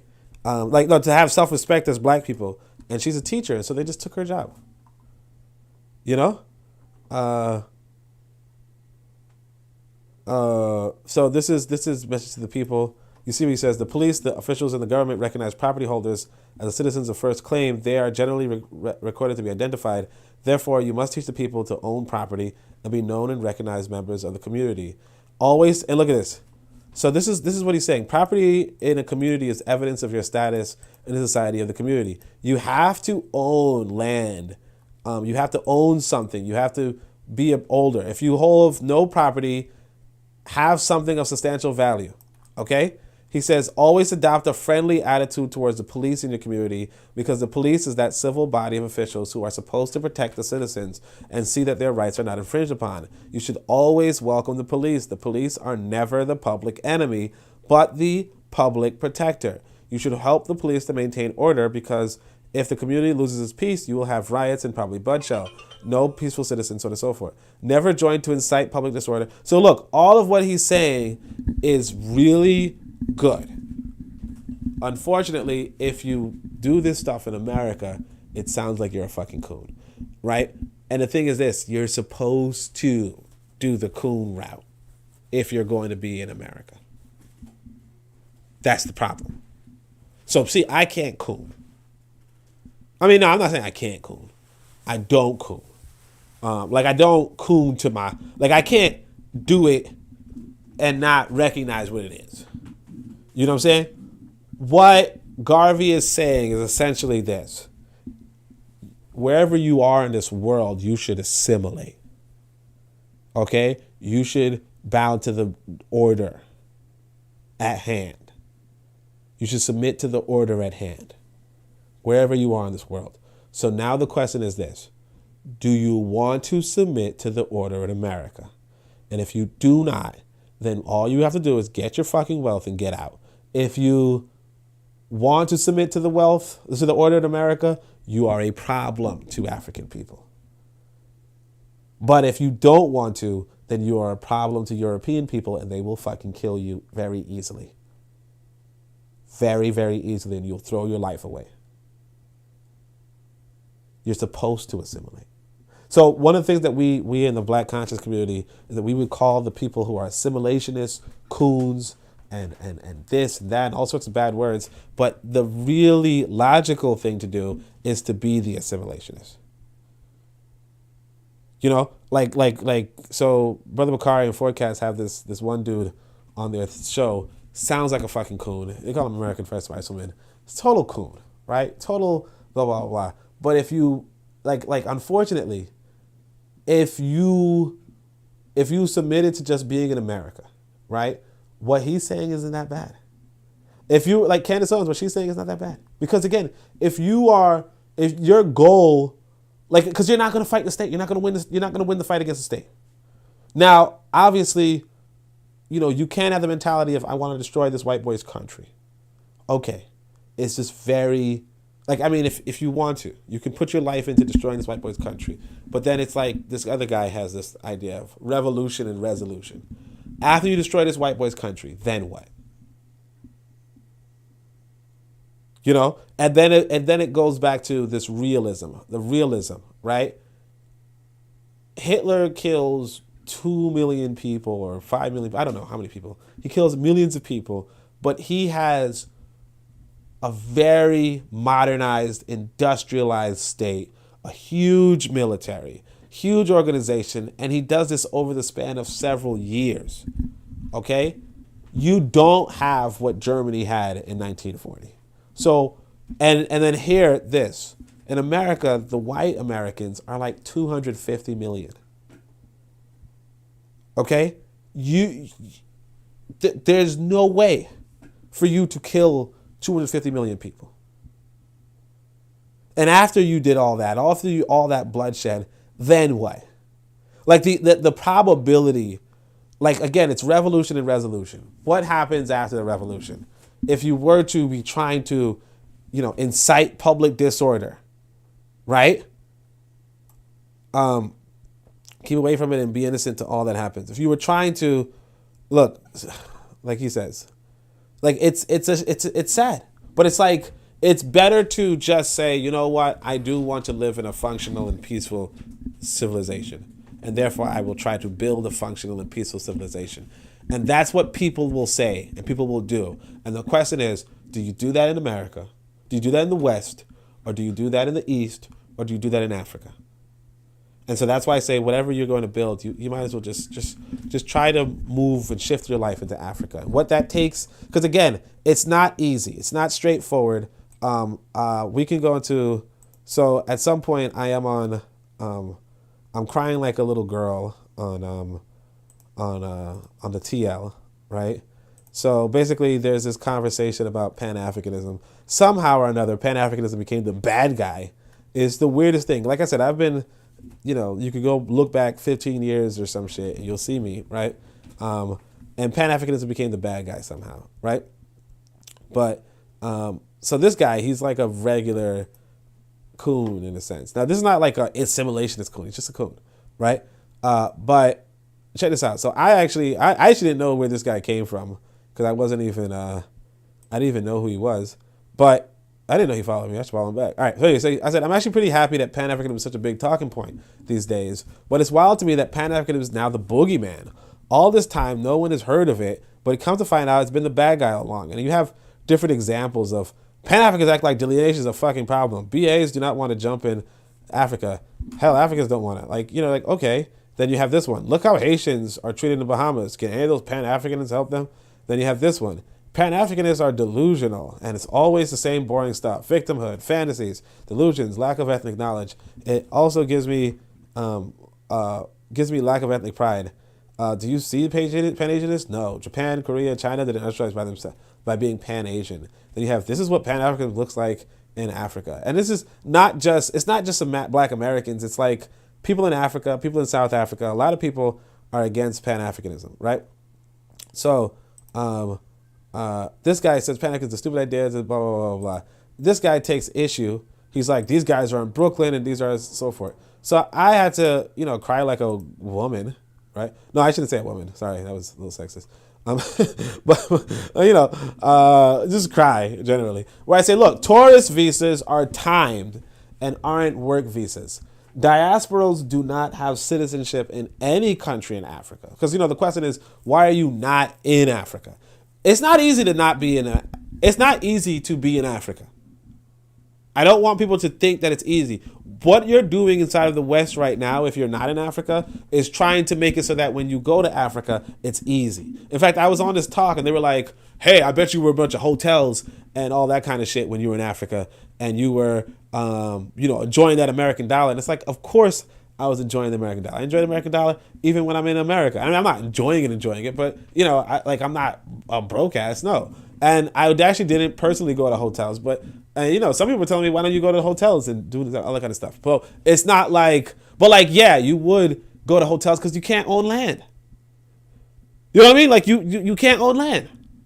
So I said, tourist visas are timed and aren't work visas. So not being work visas means that you cannot work in that country. Now, a lot of us kind of forget, but remember when you were like 16, 15 in America, you were given a chance to apply for a working permit, a worker's permit. And one of the requirements for getting this worker's permit was that you were either 16, but also that you were an American citizen. If you are not an American citizen, you cannot work in America unless you have a work visa. Okay? And it's the same inside of Africa. You cannot just go there and take some jobs from people. You have to have permission from their government that you can work. Just like you have to have permission from America's government that you can work. You understand? It's just that we just kind of forgot it because it was so simple. It was like, oh, I'm a citizen, so I can work here. Like, it was just so straightforward. Like, oh, okay, I got my worker's permit, and now I can go to CVS and find a job, right? That's what it was. I mean, I tried to do that. I got rejected, I think, but it's what it is. So tourist visas are timed and aren't work visas. Diasporals do not have citizenship in any African country. Living long-term in Africa without Pan-Africanism, and I was just saying Pan-Africanism because it's whatever, but realistically, you need that kind of, well, Pan-Africanism also, because again, what does it mean? But you would have to have some sort of, like they would have to recognize you on the basis of your race. You see what I'm saying? So Tanzania, I don't have any history in Tanzania. I'm technically a descendant of West Africans. Maybe if you look at the bloodline, I think my father did show some evidence from North Africa, but not from Tanzania, right? Not from East Africa. So, and not North Africa like Arab North Africa, but you know what I mean, right? Basically, we're Pan-African by blood, right? But still, like, I couldn't even claim a blood relation in Tanzania. So, like, just the right to work in Tanzania is not something that would happen outside of Pan-Africanism, really, right? Or outside of some racial unity, some black unity. So, I said living long-term in Africa without Pan-Africanism isn't even possible for most diasporals. Do some research. Nevertheless, I just returned from 3 unemployed months there. Okay? So, not only did I have to maintain a house in America, I had to... I couldn't work in Tanzania. So I said, diasporal Africans want to return to Africa, but if we can't work or enjoy any form of citizenship there, yes, we'll lobby for that. Okay? Diasporal Africans want to return to Africa, but if we can't work or vote or own property, then yes, we'll have to lobby for that. Diasporals should go to Africa, but the cost for us is much greater than you can imagine. Not being able to work or own land is not easy for us. And then my brother, Tyler Solomon, says, but surely you can marry somebody and get the land. It's like, no, women can. Women can marry somebody and get citizenship. Men have to live there for like 10 years, right? I mean, you could get a business visa, among other things, but again, it's not that straightforward. It's not that easy, and all that kind of stuff. So you would have to have the capital already, and then you will have to be able to make that capital work for you. You got to make money move. Like, I don't got to dance, I make money move or something like that, right? You have to be able to, like, you lose your ability to dance, but you can still make your money move, and you might have to make a network with somebody, and that person will now own everything. You understand? You won't even own anything. So now you really have to make a network with somebody that you could either, take care of if you need to take care of them. But of course, if you're doing it that way, if you're doing crime in Africa, they're gonna definitely kick your ass out. So it's realistically, you're in a really tight spot. Okay, you're in a really tight spot. You either assimilate in the West, which is just like, it looks stupid for you, right, to have been enslaved. You could work to try to fight the West, and then the West will probably crush you. Or you can get out of the West, but then you have to face another difficulty, which is that you can't really own anything if you don't have the blood relations there, which our blood relations were severed, or we just don't have any blood relations there, So like, for instance, some people might actually be Tanzanian or might actually be Ghanaian, and they will have relatives, or they will have a right to owning land. They can apply for citizenship based off of their biological makeup. I can't. Anyway, so that's just me crying. A little sexist, but sorry. So Forecast came through. He says, "Yo, what's up?" Forecast is that, brother. So on and so forth. Bit of Madison said panties, right? Yo, is there a day when Bittermans are not talking about panties? All right. Real Black Gentleman says, melt Black Africa for a short while and let the part differentiate as it cools. I don't know what that means, man. Melt Black Africa for a short while? What does that mean, bro? Afrojam says the other way is to marry locals. Yeah. But again, you have to, like women could marry locals. You know, I don't know Afrojam. I don't know if Afrojam's a man or a woman, but I'm a man, so it doesn't matter if you marry an African woman. Like, she can get citizenship for you, from you. She can get American citizenship that way, but you won't get citizenship. Well, it depends on what state it is, but like in Nigeria or in Tanzania, it's really if the man marries you. You know what I mean? So anyway, Afrojam says reverse green card, yeah, and have children, yeah. Some places people can pay off chiefs, not advisable though. Yeah, I mean, you could always do the whole payoff thing, but again, that whole thing can, like, anything that you do could bite you in the ass. You know what I mean? Like, if the, like in the systems where you do shit under the table, the reality is that it's kind of like what happened with Clarence Thomas. He's doing shit under the table, and then it comes back to bite him. You know what I mean? Like, if the people get angry at you, they can bring up, oh, this person did so on and so forth. And then you are sitting before a judge, and the judge is not trying to hear you. When I was in Tanzania, I did some stuff, and the judge, I mean, what they're telling me is that it doesn't matter what you think you can, like, here's what happened inside of Tanzania. If you go into the court system, check this out. They're not speaking English. Okay, they're not speaking English. So you're signing papers that you cannot read and cannot hope to read. You can't document, you can't so on and so forth. It's just nothing. Because they're not typing it out. Like for instance, when I had to do a police statement, right? The lady wrote out this whole police report and just said, sign the bottom. And I'm like, can I take a picture? Can I try to translate it? She said, no. And I'm asking her, what is this word? What is that word? She's not telling me. I just had to sign it.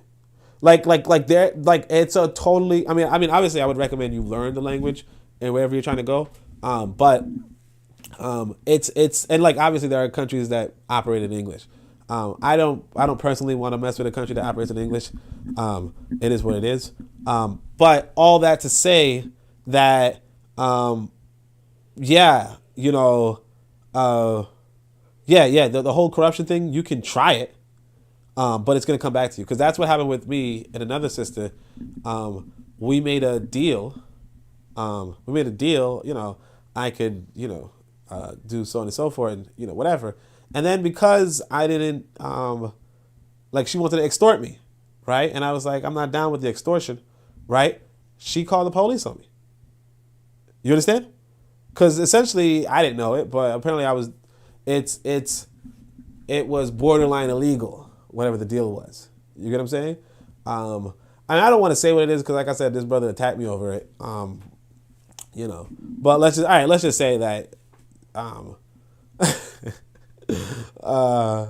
right, let's say it this way. This is not what it was. But let's say if you tell a woman, hey, I'd like you to dance for me on video, right? Normal thing, right?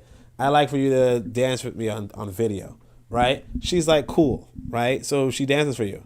And then she says, hey, can I get, like another occasion, she says, hey, can I get 40,000 shilling, right? Which is not that much money. You're like, no, I'm not really interested in giving you 40,000 shillings.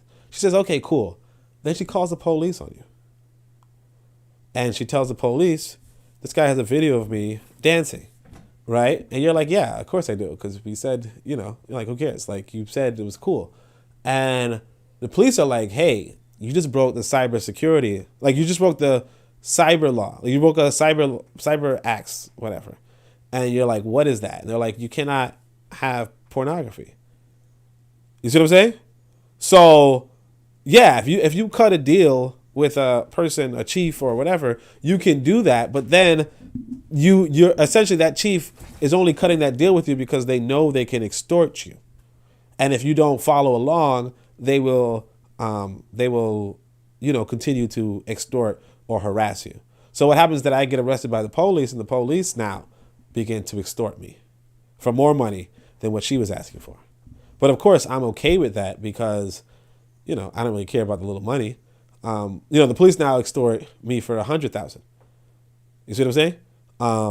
And again, that's not that much money to me. But then, of course, actually in that situation, the police then called me again, but I just didn't show up because it was like, who cares? But yeah, that's the reality. Like, yeah, you can try to pay off chiefs or whatever, but shit can get real quick.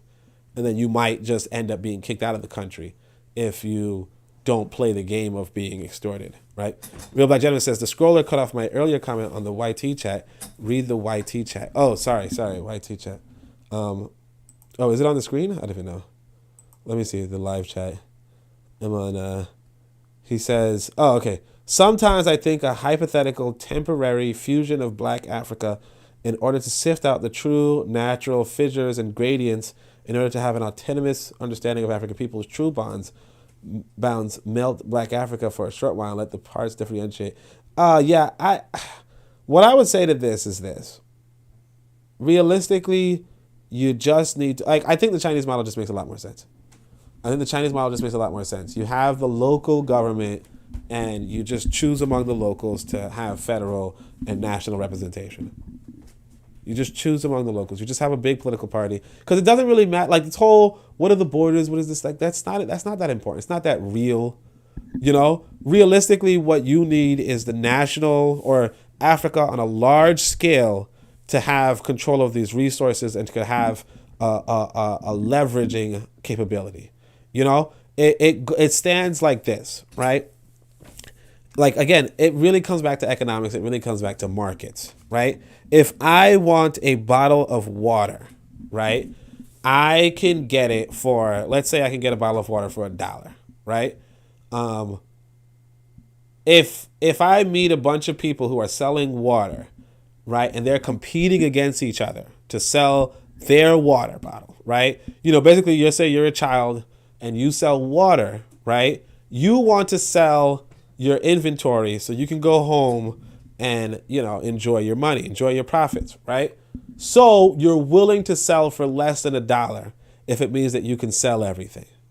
Okay? Now, this particularly with perishables, but let's just stick with the water example, right? You're willing to sell for 95 cents, right? Okay, you're willing to sell for 95 cents? Well, I heard the guy right there wants to sell it for 90 cents. So how much are you going to sell it for? Well, you can go to the other guy. Okay, fine. Go to the other guy, and he's like, oh, I'll sell it for 90 cents. Sure. The other guy says 90 cents. Then you say, actually, I heard the other guy wants to sell for 85. Basically, long story short, you end up buying this water for 75 cents because all of these people were competing against each other. But however, if they're all cooperating with each other, right, you go up to them and they say, actually, you can only get the water for $1.50. Okay? And you say, well, no, because the other guy says, nope, it's $1.50. There's $1.50 here, $1.50 here, $1.50 here. So then now all of a sudden, because I want water, because I need water, I'm going to get it for $1.50, right? And so, yeah, that individual person might get $1.50, but then the new customers also spend $1.50, and everybody gets more because they are now have leverage in their negotiations because they're not competing with each other on a local level. Now they set the price instead of the other way around. That is what Pan-Africanism is about. So this whole idea of, hey, what are the natural boundaries and what are the ethnic, like that's not important. What's important is how can we as a nation now, or as a people, trade with other people or engage other people? Who is going to set the prices? That's what Pan-Africanism is about. And so when we ignore that and we make it about, well, these people used to be over here and therefore they need to, no, we need whoever can refine that mind, right, to refine that mind. And then when they refine that mind, we want to collectively negotiate with other people about, okay, sure, you can get some of this nickel if you give us some of that, uranium, right? Well, we'll give you some of this copper, or we'll give you some of this uranium if you can give us some of this, some of that vibranium or whatever. You know what I'm saying? Vibranium's not real, obviously, but you get what I'm saying. That's the kind of the and of course, I'm just saying things because we also already have these things, so that means that we can move them around in our own country. We don't have to give it to foreigners. But right now, as it stands, we're saying to ourselves, hey, you know what? The Zulu used to be here, 400 years ago. Therefore, they should be in charge of this production of copper. Why? You know? But if we actually need that copper in let's say that copper is in South Africa, we really need that copper in Senegal, then we want that copper to go to Senegal and not to China. Okay? We want it in Senegal and not to China, and we will compensate the people in South Africa, except for this. The Chinese might offer more. Right? Now, if we're going by, we just have the differentiation, we'll just say, well, then the Chinese offer more, then we give the Chinese. But then Senegal suffers. So it's realistically, you have this political administration so as to advance African people on a larger scale. And that's what I think that'll be the best example for us as a people. And Afrojam says he's a man, so appreciation to Afrojam. But anyway, so that's pretty much it. That's the forum. I mean, I don't think I have any other questions or comments or concerns. Consider Cheek is on right now, so make sure you guys check her out. But other than that, Shamim Hotep, Onku Jas and Neb, Amin Ma'at, Dua Netre.